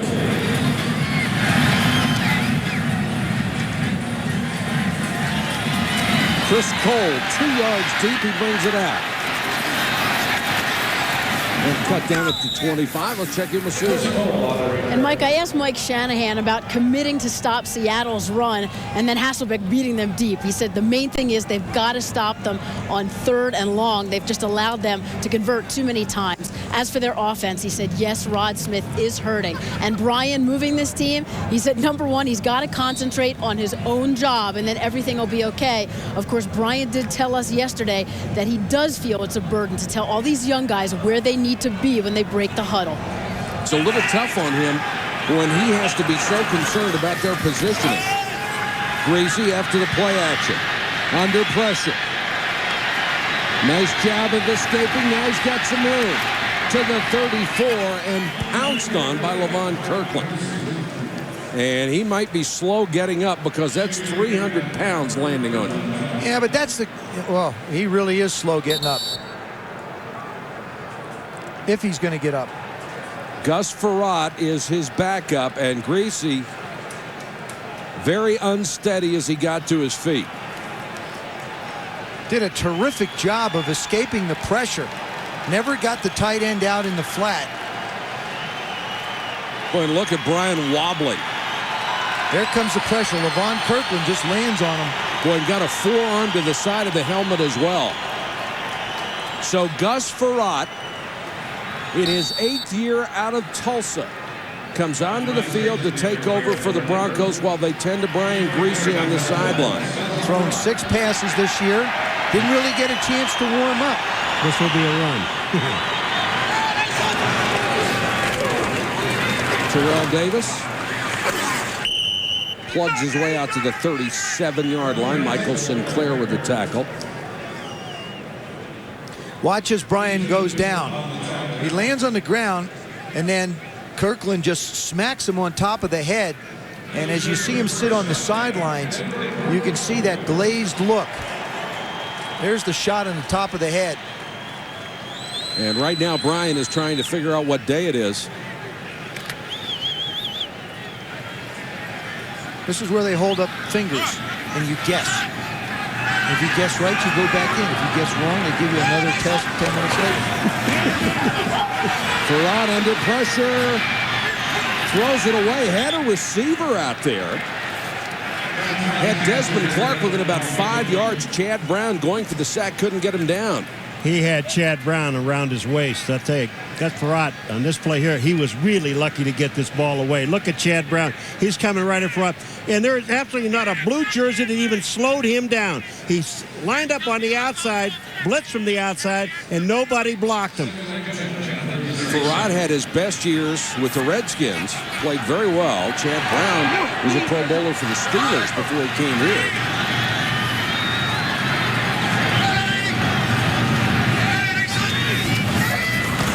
Blitz coming. Frerotte under pressure.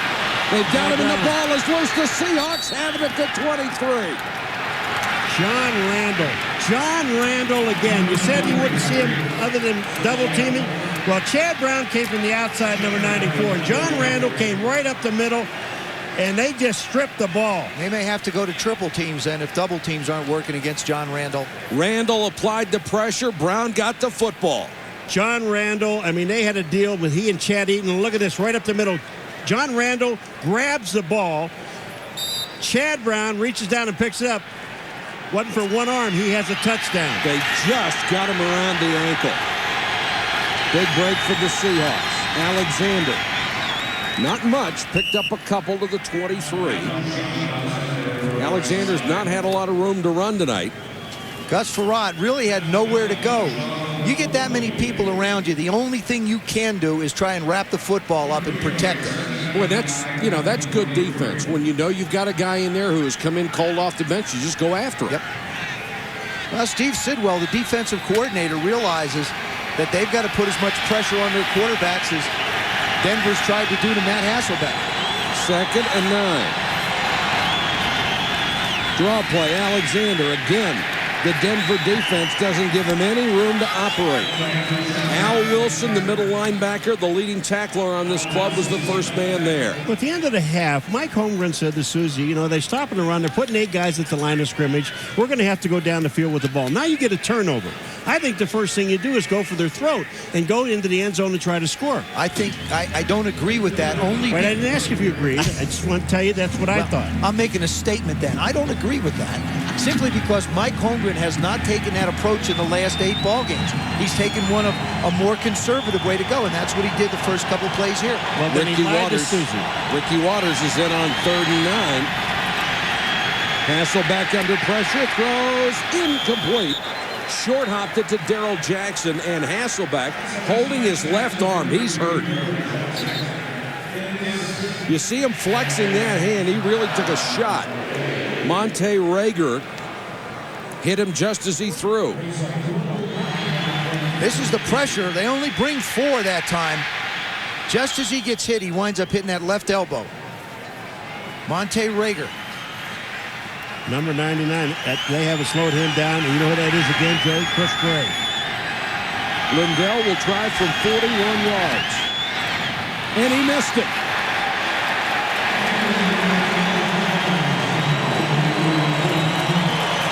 Lindell, who struggled a week ago, misses this one. Greasy on his feet. Will he come back in?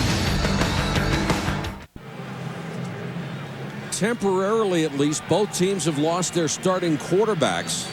That's Hasselbeck under there.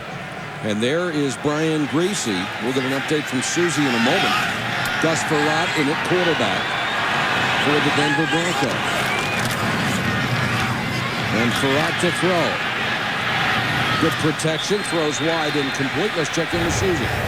Mike, on that last series, we saw Brian Greasy take this mean hit, and you can see his head hit the turf. Now, they're calling it a knock to the head. He spent quite a bit of time on the bench with the trainers. He was up for a bit, but as you see, he's back on the bench. Again, they are saying he is questionable, possible concussion, hit to the head. Can this offense endure another injury to one of its stars? Well, you wouldn't think so, Susie. They are so thin, and your starting quarterback such an integral part, and that is Matt Lepsis, the starting right tackle. He is down. We will check on him and Hasselbeck when we come back.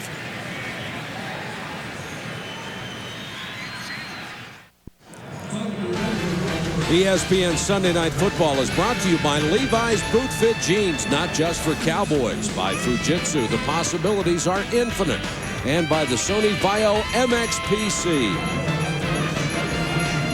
Larimer Square in downtown Denver, another area of shops and restaurants. Very cosmopolitan city.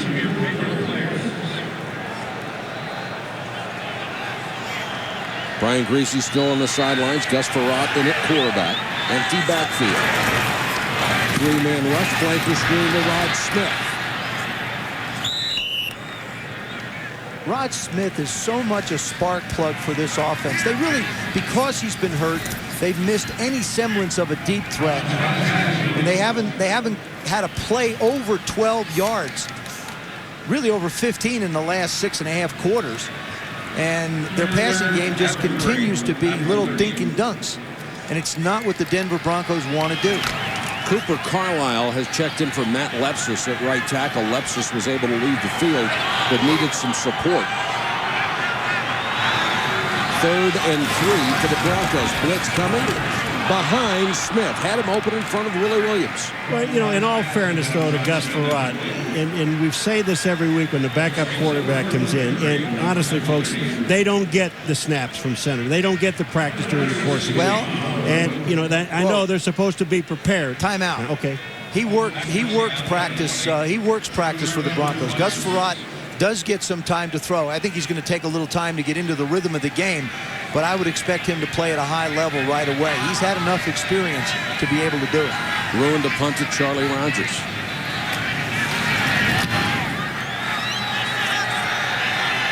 Nice high hanger. Rogers was bumped. Makes the fair catch and was hit after it, complaining to the official, but everybody thought that ball came loose. 44-yard kick, and Matt Hasselbeck takes the field again for Seattle, down by a field goal. Catch up with all the NFL news and put your pregame face on. Join Mike, TJ, Sterling, Mort, and John as they get you ready for the Colts and the Dolphins Monday Night Countdown, presented by UPS, 7:30 Monday on ESPN.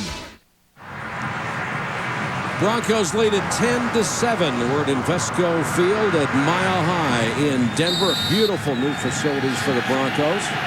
Matt Hasselbeck sacked twice tonight. He's thrown for 116 yards, 1 score, 1 pick.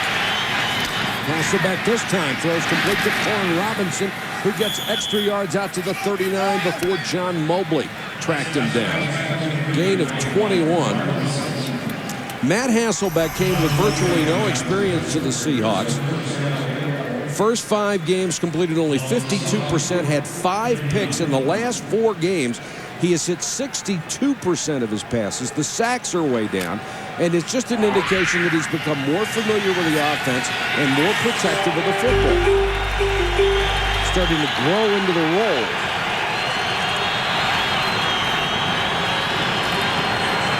Alexander trying to get to the outside. Nothing there. The Denver defense has done a great job on the ground. Let's check in with Susan.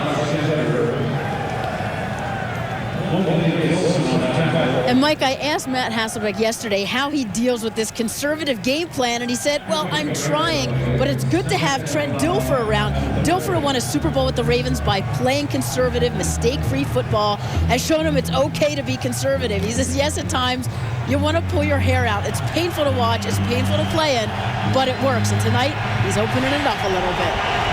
And he's going to need to do it a little more, too. Hasselbeck with time, almost picked off. Kenoy Kennedy had a shot at it.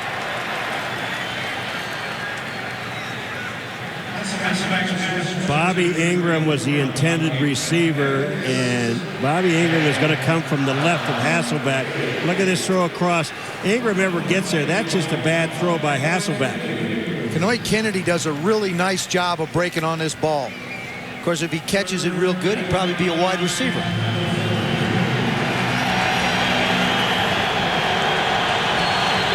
Third and 9 for Seattle. They're down by 3. Hasselbeck deep out and picked off by Jimmy Spencer.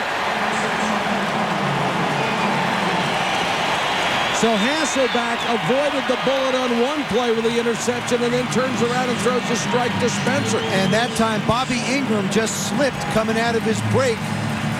And this ball winds up going high on Matt Hasselbeck. Matt goes back. 10-7 Denver.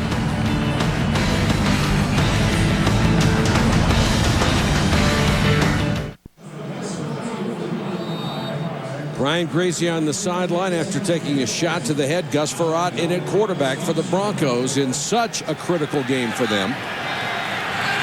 1st and 10 from the 45 after Jimmy Spencer's interception. End around, double reverse. Kevin Casper. And belted out of bounds by Marcus Robertson. I tell you, Chad Brown is so upset because he felt he was tackled, and I don't know if he's going to be able to come around and catch Casper anyway. Handoff, fake the handoff to Davis, to Rod Smith. Casper now he hits the hole perfectly. Part of the track contingent from Iowa. That was a 27-yard play, their first play over 15 yards since Thanksgiving. And they had to use a double reverse to get it. Frerotte swings it too low for Terrell Davis. Gus Frerotte seems a little bit rushed and a little bit hurried.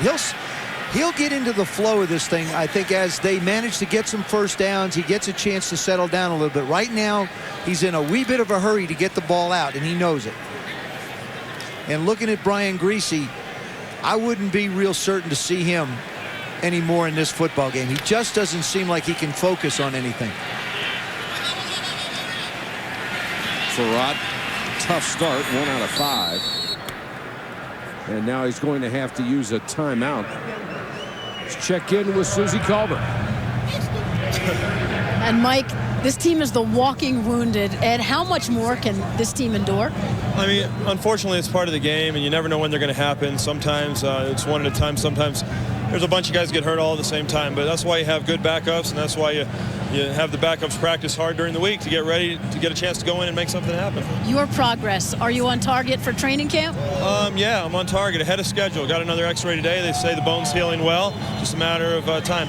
Your teammates say you barely say 2 words in the huddle, yet your impact and your leadership are unmatched. What's your philosophy about playing this game? I don't know. I think you really have to work hard and you have to have fun. I was at the point this year where I was really having fun playing football, playing alongside Rod and to work with Brian and the other guys on the team. And I really thought we had a lot of chemistry as an offense. It hurts to go out, and they depended on me, and I love being out there. But hopefully I'll be back. Good luck with the comeback. Thank you.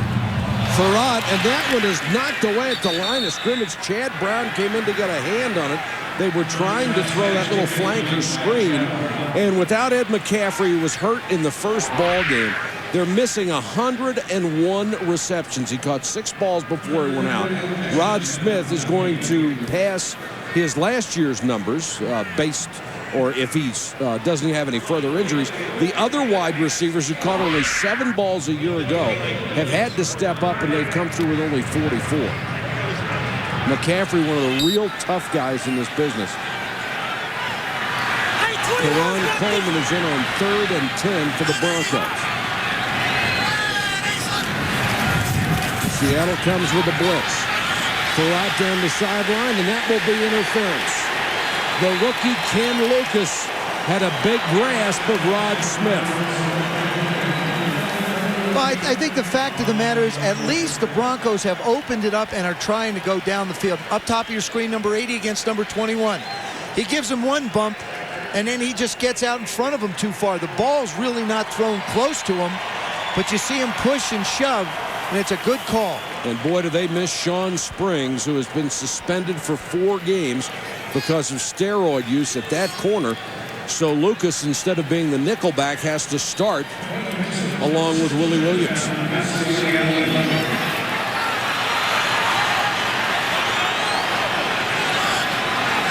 First down at the 11, empty backfield. Quick throw to Carter. Bowling his way inside the 1.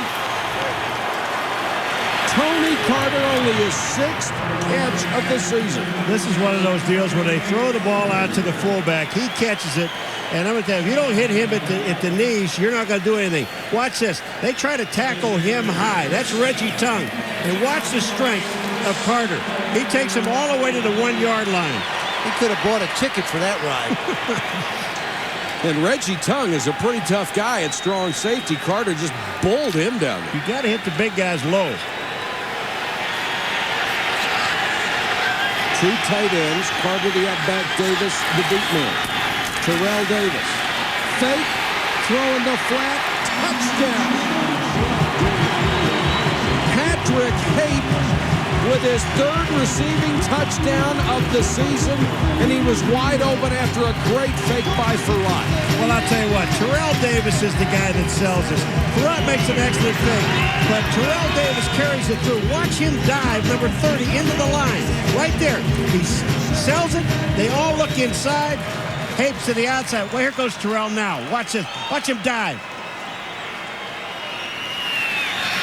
Here's the point after, and you have to hand it to Mike Shanahan and Gary Kubiak, because when Gus Farad came in for the injured Brian Griese, they didn't cut back on anything. They run the offense that they have, and if it's Gus Farad's job to do. To be honest with you, it looked like they even opened it up a little bit more. They put the ball down the field. Now, I understand last week against Miami why they were more conservative, because they had young wide receivers against two excellent corners that the Dolphins have. Tonight, they felt like they could open it up a little bit more. The reverse to Casper gets things started. The interference on Rod Smith gets you down close. And anytime you have Terrell Davis in the backfield and you need 1 or 2 yards for a first down or a touchdown, you've got to believe that he's a guy that gets that kind of respect. And Gus Farad obviously warming to the task as Denver takes a 17-7 lead.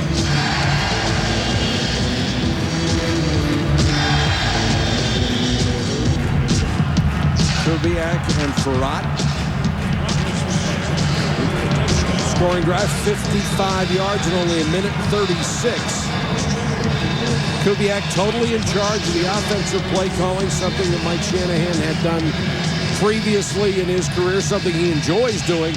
But you want to give the coaches you want to keep, like your coordinator, as much responsibility as possible, and Shanahan has done that with Gary Kubiak.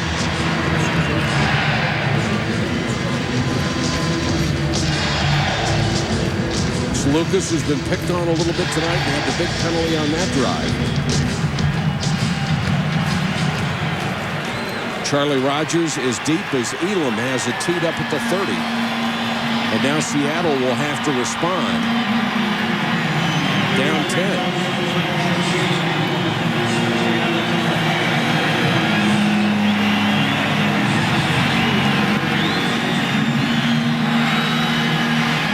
Rodgers from inside the 5.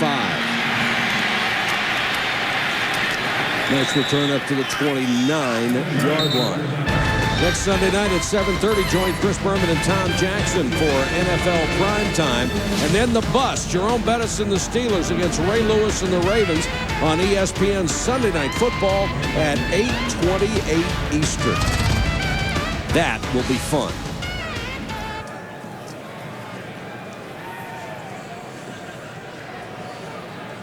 It will be the second meeting for the Steelers and the Ravens. This is the first game in Week 8.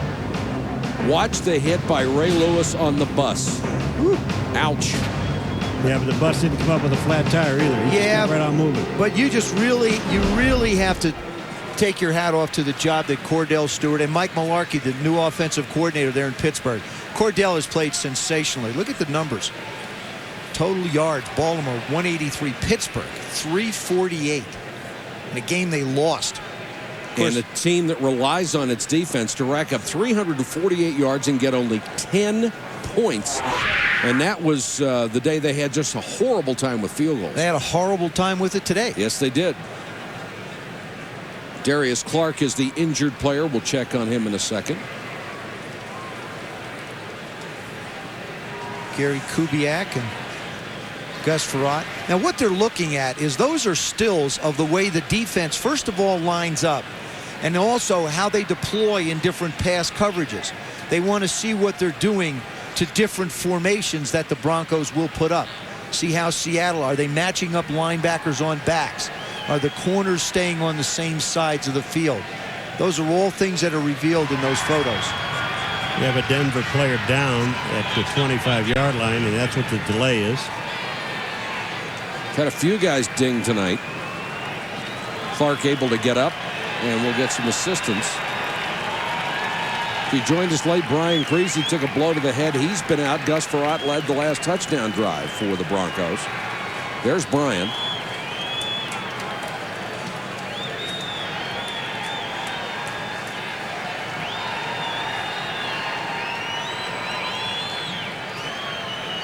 Clark is 47. Looks like he could have hyperextended a leg or a hip even. His left knee, when he got up, he can't put any pressure at all on it.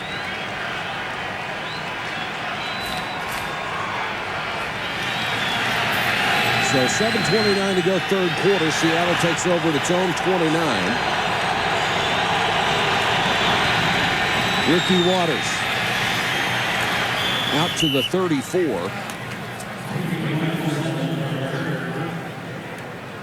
Denard Walker up from the corner to make the tackle. Seattle needs to settle down and start to run the football a little bit and take some of the pressure off of Matt Hasselbeck. Joe, you said you didn't think they'd be able to run well, and they haven't tonight. Alexander with only 26 yards rushing. Ricky Waters with 21. You see the numbers on Hasselbeck. And you see the guys around the line of scrimmage, the Bronco defenders. Hasselbeck with time and throws complete to Darrell Jackson. Covered by Walker. You know, it really is the thing you have to do. We've been talking about this for about 11 weeks, and when you've got 8 guys in that, which they call a box, and they're forcing you to pass, go ahead and throw the ball. You don't have, you can run all the short routes you want. The other thing, I still think you have to try, just in a token way, to try and run the football, even if you gain 1 or 2 yards, just to keep the defense semi-honest. 6 minutes to line of scrimmage on this play. They bring 5.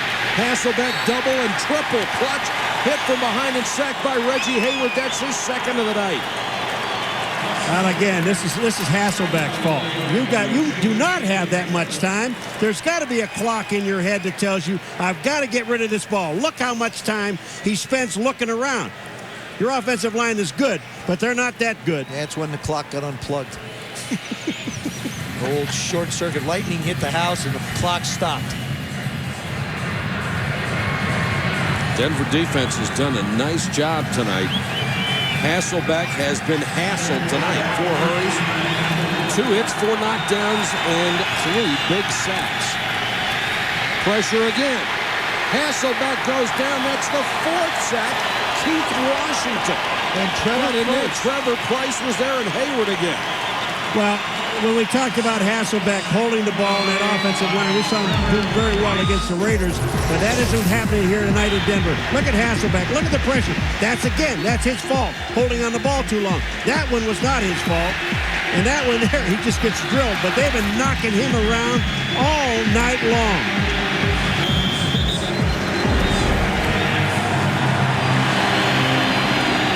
Seattle now facing a 3rd down. Hasselbeck under pressure again. Got away this time. Room to run, and slides in at the 38, well shy of a 1st down. No, that's not a bad decision. Instead of just throwing the ball up for grabs down the field, go get what you can. Your defense has played fairly well all night, and let them go play. Here comes the pressure again. Trevor Price, number 93, tries for the hat trick. Hasselbeck looks, can't find what he wants. Now he makes the decision to go. Now just put it away. Don't put it in your left hand like it's a lunch bucket. And that was Seattle's longest run of the night, 10 yards by the scrambling quarterback. Delta O'Neal waits at the 10 for Fiegel's kick. Another good one. O'Neal pinned at the sideline. Runs into his own man. He's down at the 13. 4-yard return after a beautiful 54-yard kick by Fagels. We're at Mile High, and it's 17-7 Broncos. Mike Holmgren talking with his quarterback, who had to scramble on that last play and has been under constant pressure tonight. Pretty tough to play quarterback when you can't even get your feet set. Denver takes over from its own 13. Farrat throws wide of Desmond Clark. Marcus Robertson out there in coverage. Gus Farrat, to me, looks in such a hurry to get back and get rid of the football. Almost every throw he's made has been low and away or just downright low. He's got to relax a little bit, settle down. 3 for 9 for 18 yards, got the 1 touchdown, helped out by a pass interference. Terrell Davis, as you saw, held only 27 yards running the ball tonight. 2nd and 10.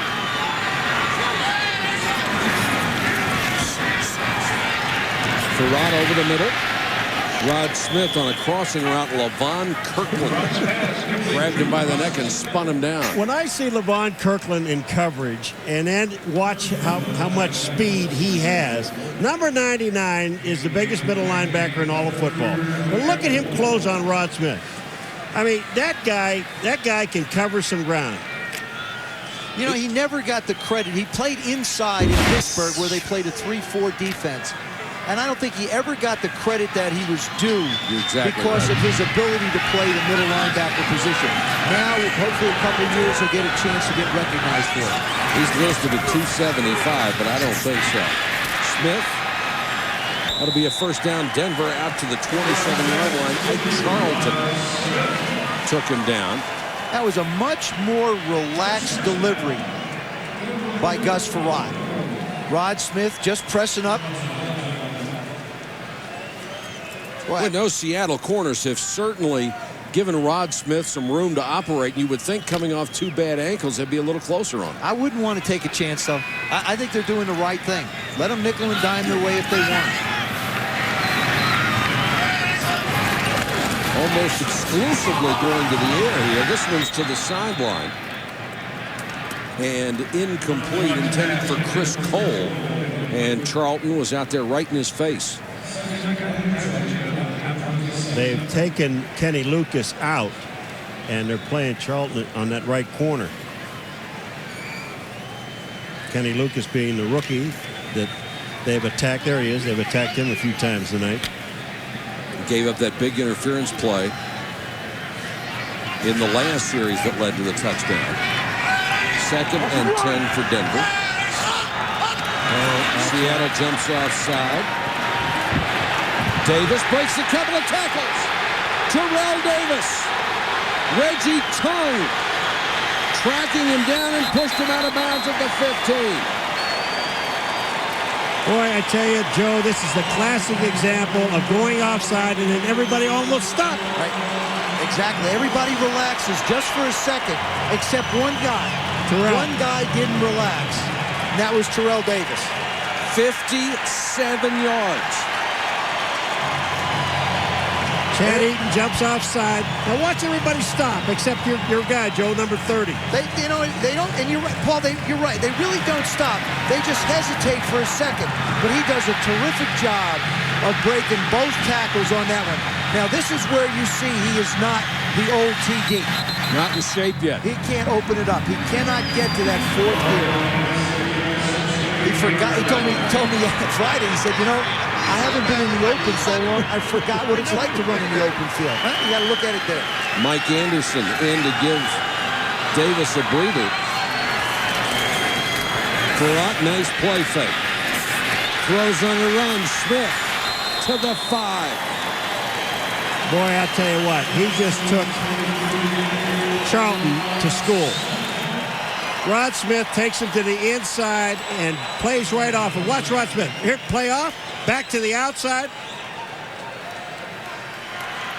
I thought you said he had bad ankles. Yeah, well, he's loose. And I thought you said that when he sat down, they didn't get stiff. That's what he said. See? You were right. 1st and goal. Broncos already leading 17-7 with a chance to really open it up. Anderson in a full house backfield. Got to the 3, then pushed back.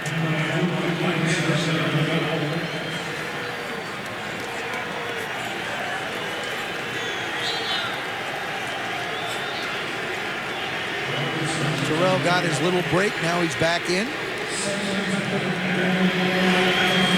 What a luxury to have Anderson. They also had Olandis Gary, who is now out with a broken leg. Say the guy that did a job with Terrell went down, Olandis Gary went down, and the only guy they had in that backfield was that guy Anderson right there, and he comes up with 100 and some yards in the game, and they win the game. The NFL Offensive Rookie of the Year a season ago. Play action by Farad, and he just throws this one into the cheap seats. You know what you do on a play like that as a quarterback? Seriously. Yeah, well, what you do is you make the play fake.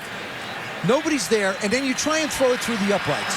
I mean, you know you're throwing it away, so you either pick out somebody in the stands or you try and throw it through the uprights. Now, why isn't that intentional grounding?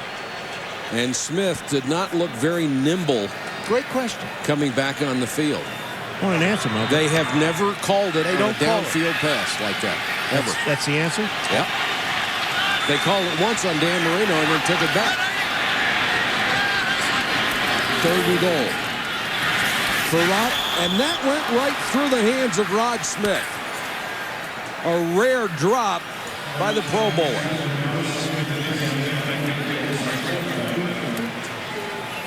Gus comes over, gives him a little pat on the head. Excellent throw. Rod Smith in perfect position. That ball just skates right off his forearm. Doesn't use his hands. A rare occasion when he doesn't get his hands on the ball. Really mad at himself. Elam is on to try from 21. He's already hit from 42. Elam knocks it through. And it's 20-7.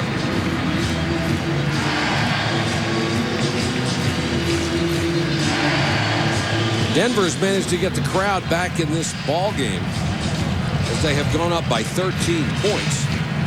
Check in with Susie. Mike, we saw Terrell Davis's big run in the last series.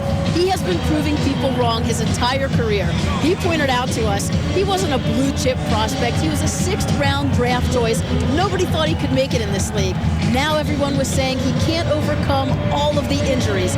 He loves that. It's a challenge. It motivates him. All the injuries, but he's still back. And he says as long as he has the desire and the fire, he'll keep coming back. Wouldn't want to count this guy out, and as Joe said, not quite in football shape yet, or he would have taken that one to the house. But when he gets back, they have a true weapon at their disposal. Did you see what he did at the end of that run? Just switching the ball from his right hand to his left hand? Look at the numbers through the first 75 games for Terrell Davis. Look who is ahead of him. Eric Dickerson and Earl Campbell. Look who he is ahead of. Jim Brown and Walter Payton. Wouldn't you love to be on that list? No, I was a quarterback. Joe's on an interception. If I was Bobby Douglas, I'd love to be on that list. In '98 was when Terrell Davis had his 2,000-yard season. One of a handful of players ever to do that. That was his longest run since '98. Kerry Joseph takes the short kickoff. And the former college quarterback gets it out to the 30.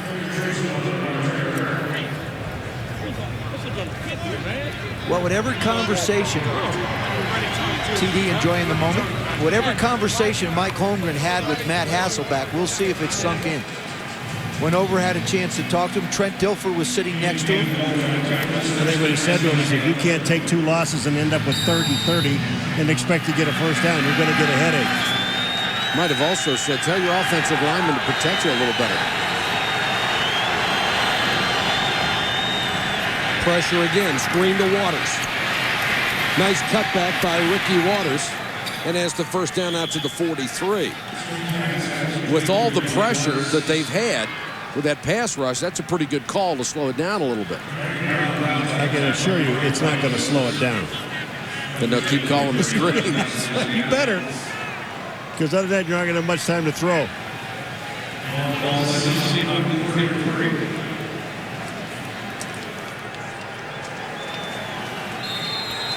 That's the end of the 3rd quarter. 20-7 Broncos, a game with playoff implications so far. The Broncos have seemed to want it more.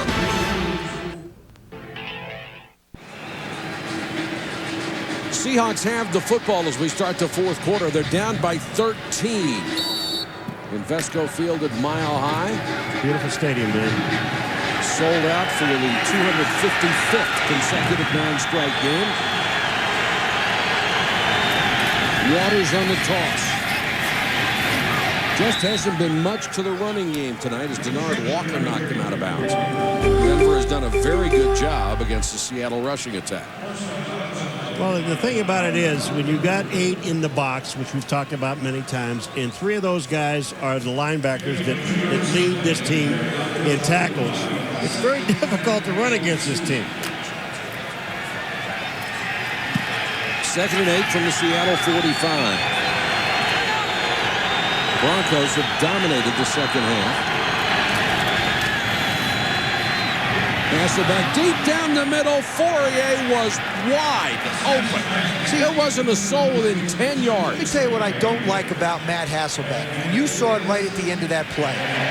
He takes and just snaps his chin strap off. First of all, Christian Fourier is so wide open down the middle, you could walk out there and drop it to him. That's a big play he's missed. And then as soon as the play is over, he slaps his chin. That's body language. And I'll tell you, his teammates see it and everybody sees it. He can't let himself get that emotionally down. And he addressed that earlier this year. He said that's something he's got to learn. Boy, was Fourier open. And this one is overthrown to the sideline. It was intercepted but out of bounds by Delta O'Neal. That would have been his 8th of the year. And don't walk off the field. Jog off the field like you're a quarterback. Get your head up. There you go. It's a good thing he threw that thing wide. Oh, what an opportunity they missed on the pass to Christian Fourier. And Mike Holmgren is really upset. Well, when you're the offensive coordinator and the head coach in this instance, you know, you call a play, you've got guys down the middle of the field wide open. In a game like this, you don't get that many opportunities. Fiegels to kick to O'Neal. Short kick that will go out of bounds near the 15. 40-yard kick and no return. There's a marker down back at the 44-yard line. Holding against Seattle. And another Seahawk mistake.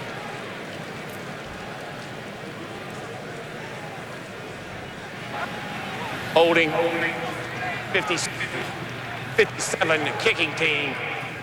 10-yard penalty, remains 4th down. Orlando Huff and Mike Holmgren saying who? Well, the only problem is that you have to kick that ball again to Delta O'Neal. Actually, it was a good kick, went out of bounds on about the 16-yard line. Christian Fourier he still can't, but he says, I've never had I guarantee he's never been that wide open in a pass route in his 7 years in the game. I just can't imagine it, other than running up and down the field in warm-ups.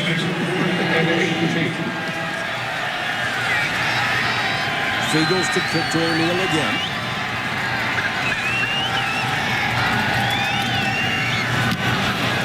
Put a little pressure on him. More of a line drive, and O'Neal from the 22. Oh. Well, he won't need a clock for Christmas. He just got his cleaned. Tim Terry, the linebacker. What a shot after a 5-yard return.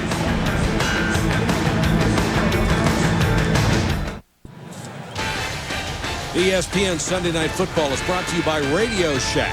You've got questions, we've got answers by Chevy Trucks. The most dependable, longest-lasting trucks on the road. And by Palm. Do just about anything on an expandable Palm handheld. 7 charging Broncos done in bronze by the renowned Italian sculptor Sergio Benvenuti. Pat Bolin and his family gave the sculptures as a gift to the people of Denver.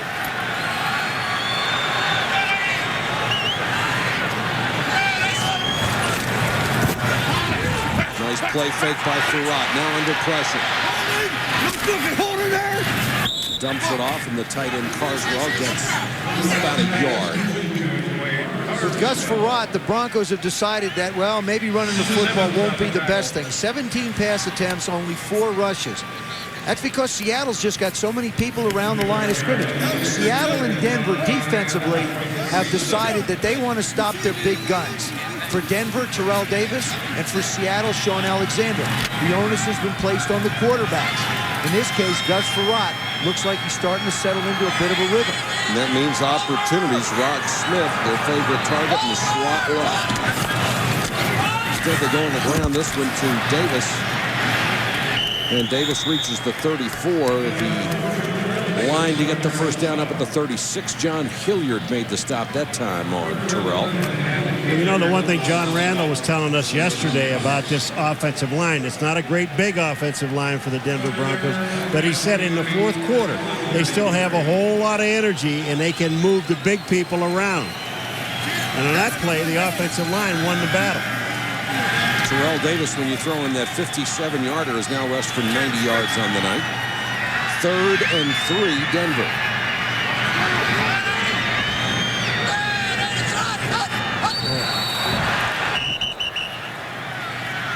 And it looked like Antonio Cochran either jumped or was drawn off. Cochran is applauding. And it will go against Denver. Lenny Friedman walks dejectedly back toward the huddle.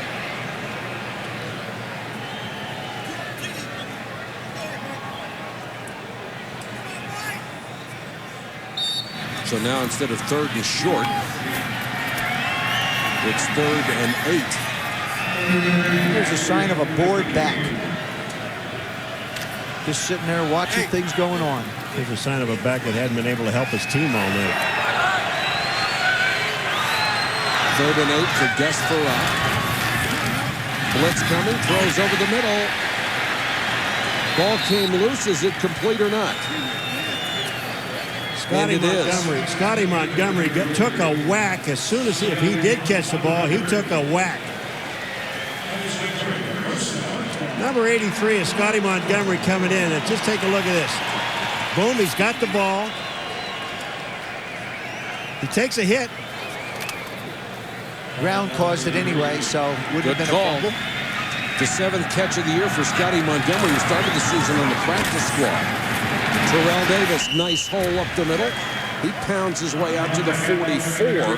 The other thing that we saw with Seattle going 3 and out in a couple of series, what you wind up doing is leaving the defense out on the field, and they never get a chance to catch their breath. So all of a sudden, Denver starts to grind away, and then you're going to see Terrell Davis or Mike Anderson maybe with, instead of a 3-yard carry, a 5-yard carry like we saw on the last one. And Chad Brown, you saw on the sideline.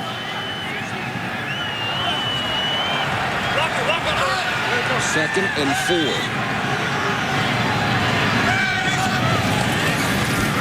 Nice fake by Farrar. Rifles his throw, first down at the 45. Carswell with a catch. Reggie Tongue was there but couldn't prevent the completion. Farrar seems to be finding a rhythm here, doesn't he? Well, he looks more comfortable. Remember I said he was rushing him earlier? Now they've got him run a little play action, turn it, set, fire. The delivery looks an awful lot looser. Here comes Carswell across the middle. Just take a look at, and there's just no chance. Reggie Tongue, this ball is thrown in the perfect position. Farrar now up to 50%, and he and Greasy have hit 10 different receivers in this ballgame. Davis gains about 3 on that play. Kirkland stopped him. I'm going to tell you, this is a situation really when the Denver Broncos in their offensive line. Now, I know there have been some guys in and out of this offensive line, but they are not as big as most offensive lines in football. And when they get to the fourth quarter, because they are in such great shape and they are a little bit lighter, they seem to be able to move the bigger guys around. They have great technique. 2nd and 7. Anderson checks in at tailback. Farrar fumbles the snap. Got it back. Still has plenty of time. And just overthrows Smith. You know, this is a classic example about this deep offensive line against the defensive line. Farrar drops the ball. He reaches down and picks the ball up. He goes back and throws a pass, and nobody, absolutely nobody from Seattle's defensive line left the line of scrimmage. Watch this. Bang, the ball's down. Look at all the guys that are on the line of scrimmage. He's got all day to throw this football. Yeah, this is one you don't want to miss. Rod Smith has got Ike Charlton beat going up the field by about 2 yards. Well, when you take a 5-step drop after fumbling the snap and still have guys 5 yards away from you, that's pretty good. Farad shorts up this time and throws a strike. Got it in there to Kevin Casper. That was pretty. Casper, the rookie 6th-round draft choice out of Iowa. 6th round's been real good to the Broncos. Yes, it has. Davis was a 6th-round pick in '95. Boy, Gus Farad just sets and lets this go. He's got a strong arm. I mean, Charlton's arm is out there, but that ball just goes flying through. Can't quite get a hand on it. First down at the 31. Denver trying to put this one away. Davis breaks it outside, and that will be a holding call. This one will come back. Chad Brown was on the corner, and Carswell just had a couple of fistfuls of his jersey. I was going to say, you know, Terrell Davis has got it all back. Not all together back, but to make this kind of a move, somebody has to hold. Here's Carswell on Chad Brown, 89 on 94. That's holding. That's holding. That's easy. Good little stutter step by TD, though. Getting back into the flow of it. I have to believe that part of his goal is to be able to get through game after game after game and be sore, but a good sore where you don't have to go in for treatment, where if you want to go in for treatment, you can on Monday. Not that you have to. And he's also one of those backs, Joe, that he just never likes to come off the field. And getting himself back into shape, playing shape, he has to. 1st and 20, empty backfield for Farad. Deep drop, the protection finally breaks down, and Randall wraps him up for the sack. John Randall, who terrorized this team in the first meeting, gets his 2nd sack of the night.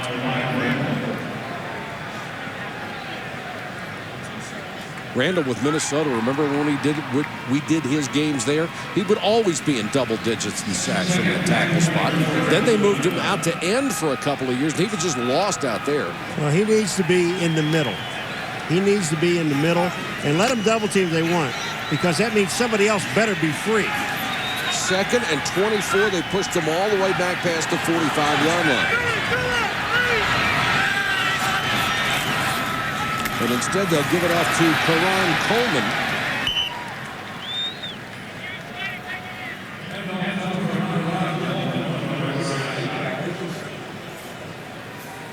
Brian Griese, who took a blow to the head earlier and has not returned since then.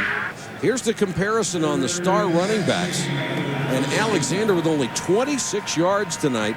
Terrell Davis 2 yards away from hitting 100 against a team he has owned. How about Denver this drive? 10 plays, 6 minutes and 45 seconds so far.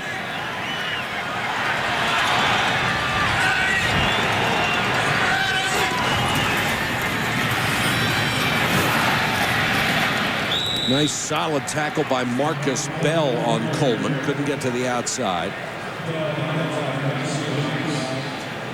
Now, do you punt?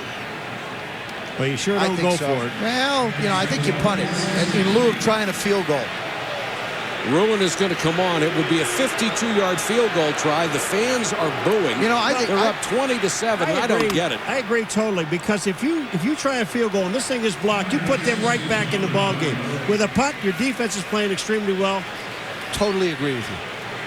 Well done, Professor. Thank you. Well, you just let me into it. Ruin hangs it sky high.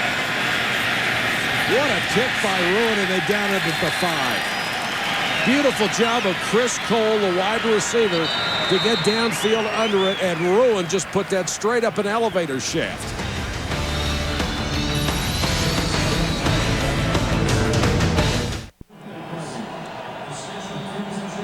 Back in Denver, this is the 16th Street Mall. Some folks enjoying a carriage ride as the holidays approach. Seattle not enjoying its trip to Denver all that much. They take over just outside the 5. Hasselbeck still looking and throws it away. Deltha O'Neal did a good job of taking away Darrell Jackson as they tried to go up top. I like the call when you're backed up in your own end. Make them defend 96 yards, 94 yards of the field.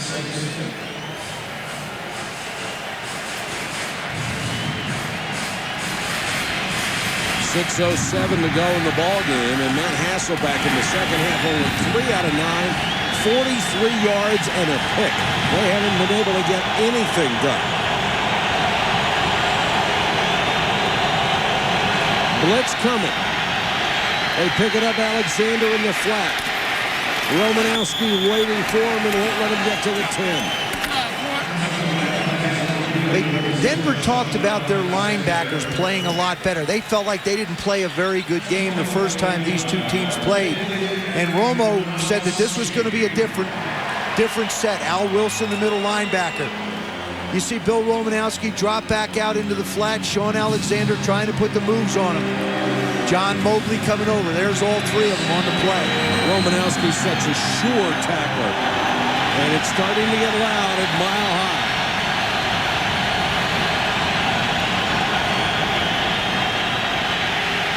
Hasselbeck. Wide open Darrell Jackson.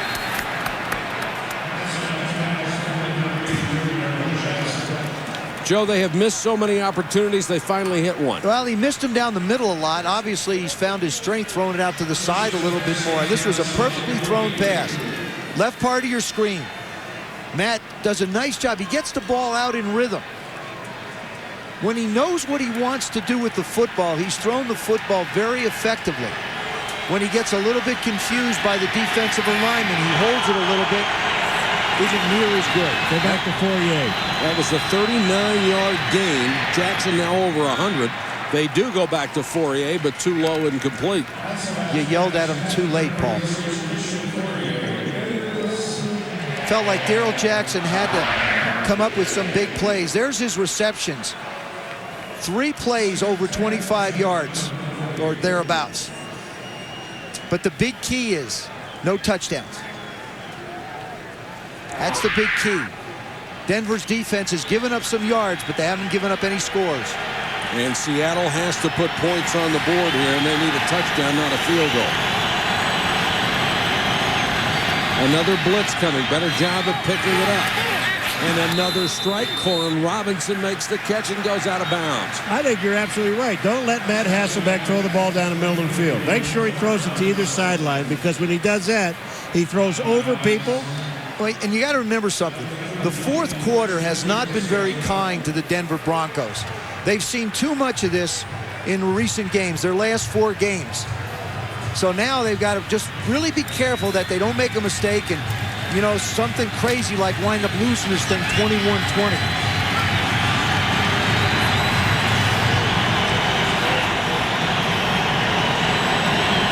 First and 10 from the 31. Another blitz. Hasselbeck in trouble, and he's sacked back at the 40.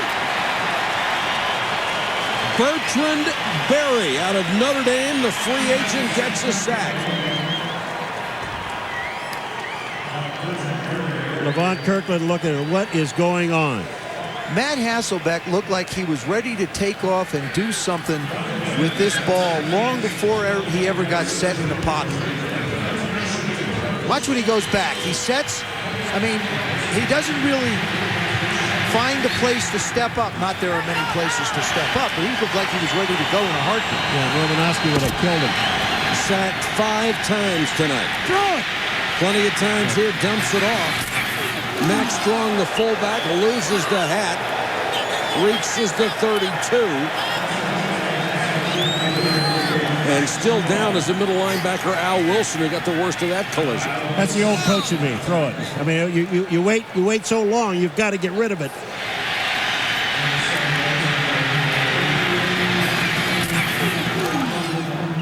Helmet to helmet between Wilson and Strong. Now it's 3rd and 10. They got the yardage back, lost on the sack.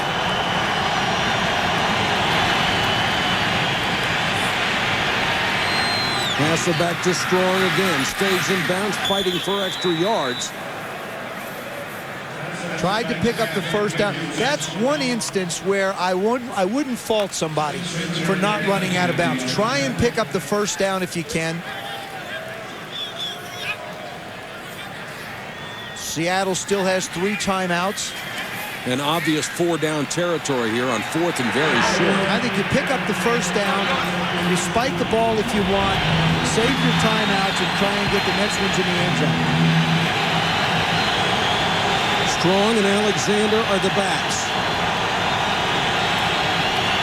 Alexander has the first down just shy of the 20. Now you got to keep this 2:45 left. See, actually, the way they're unpiling here, they're just kind of walking around. I wouldn't even use one of my timeouts now. There's just so much time going off this clock. They're going to go all the way down. They're going to lose about 25 seconds just waiting for a play to get in and getting off the line of scrimmage. There is no sense of urgency for the Seattle Seahawks whatsoever. I don't understand this. They've lost 25 seconds at this point right now, and it's still going down. Well, I know.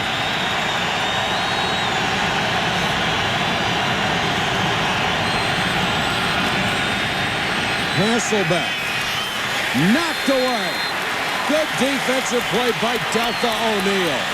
Clock stops at 2:08, and Seattle has wasted a ton of time in the last 3 or 4 plays. Boy, that's a nice play, though. That ball just took too long to get there. Delta O'Neal played it perfectly, and Mike is so mad. Matt Hasselbeck really is not anticipating the breaks. Ricky Waters comes in 2nd and 10.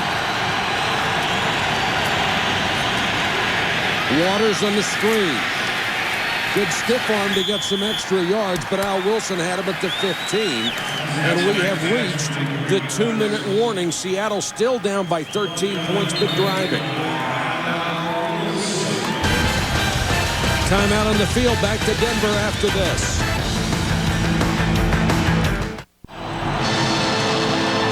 Dan Patrick and Rich Eisen standing by with SportsCenter. The Huskers come up roses in the BCS.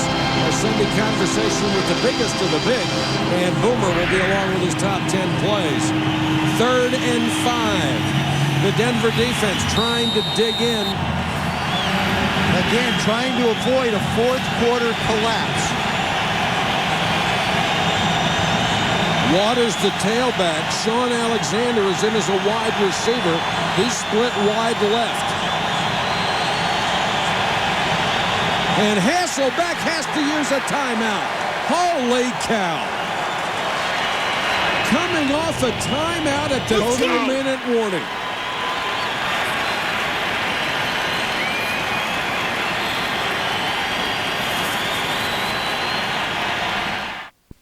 Later on SportsCenter, how did Nebraska come up roses? Would Shaq really leave the Lakers? If Phil leaves, I'm leaving the next day. Don't miss our Sunday conversation. And catch Chris Berman's top 10 plays of the week after football. Here in Denver, approaching the sound level of a rock concert, and I don't mean for Yanni.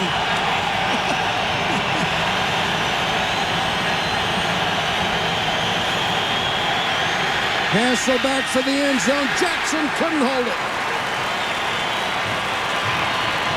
Eric Brown on the coverage, but that looked catchable. Well, now what you have to do is now you have to devise a play where you can pick up the first down.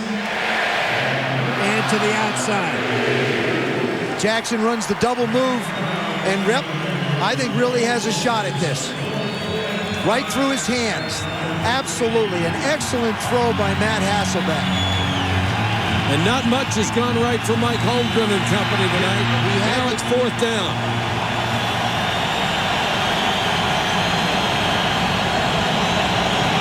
Denver comes with a blitz. Hasselbeck floats it for Waters, incomplete. They'll turn it over on downs, and the Denver defense has done the job again. 1:52 to go in the game.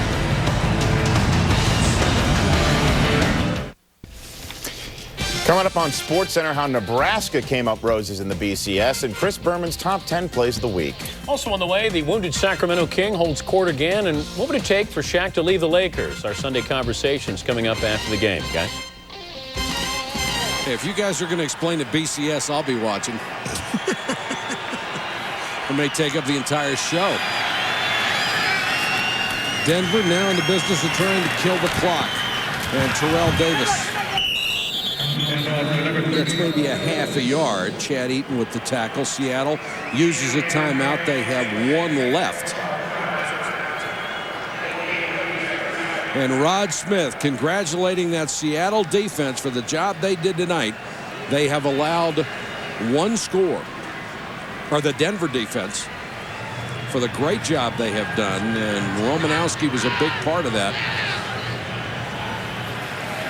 If Denver wins this game, they have stayed alive in the wild card race. They would go to 7-6.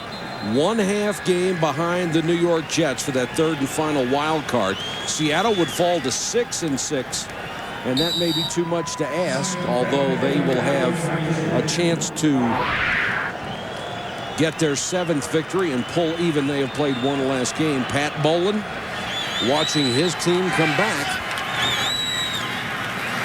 Terrell Davis has just gone over 100 yards. The 7th time against Seattle in his career. No player has ever run for 100 yards against one team more than Terrell Davis has against Seattle. 7 straight 100-yard games. He has 108 tonight. And it couldn't happen to a nicer guy. You're right. It's a good run, too. These are the kind of runs you start to see Terrell Davis make. He's right. I think he's about midway through training camp. In a couple more weeks, I think you'll see more of a burst, and you'll see him be able to take it to the house on a 60 or 70-yarder. And did you see the block by the center? Tom Nalen got out on Levon Kirkland. Nalen, who has been to 4 straight Pro Bowls, cleared the way for that big game that time. And Seattle is out of timeouts. All Denver has to do is hang on to the football. And they salt away their 7th victory of the season.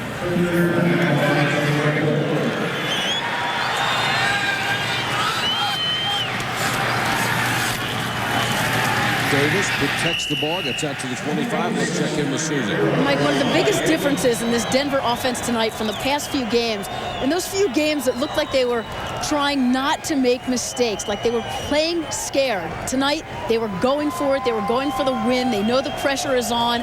And Gus Frerotte had a good effect on this team. He was constantly encouraging the players on the bench, going up and down the line, smacking the offensive linemen on the shoulder pads, encouraging the young receivers. 1 down, 3 to go. Absolutely, Susie. And how much, and that's the first down that will wrap it up, how much psychologically did the return of Rod Smith help? Not just psychologically, but physically and his ability to make plays. But just to see number 80 on the field had to lift the offense's spirits. Now the question will be, did Brian Griese perhaps suffer a concussion, and will he be ready for next week, or will it still be Gus Frerotte? Brian looks better than he did shortly after he took that blow to the head. And now Seattle without a timeout can't stop it. Well, Denver finally manages to hold on at the 4th quarter. That's been a nasty 15 minutes for them, hasn't it? It has, and Denver goes to Kansas City next week, and then they get a bye, finally, which is sort of nuts because you get a bye in the, 15th week of the season. Yeah, but this is a team that needs a bye. They needed it this week. Well, Denver won. Denver goes to Kansas City, then they go to Indianapolis, and then the Raiders. So they have 3 road trips. The last time they'll be home here for a while. But all you can try to do in Denver's situation at this point in the season is stay alive, and they did that tonight. Mike Shanahan walks out a winner against longtime rival Mike Holmgren. Had to be impressed with the Denver defense tonight, didn't he? Oh, I tell you, these guys, they rotate. We talked to Romanowski last week, and he just said, hey, we got beat there. We beat him here. Our final score, Denver 20, Seattle 7. For our entire ESPN crew, this is Mike Patrick saying goodnight from Mile High. This has been a presentation of ESPN, the worldwide leader in sports.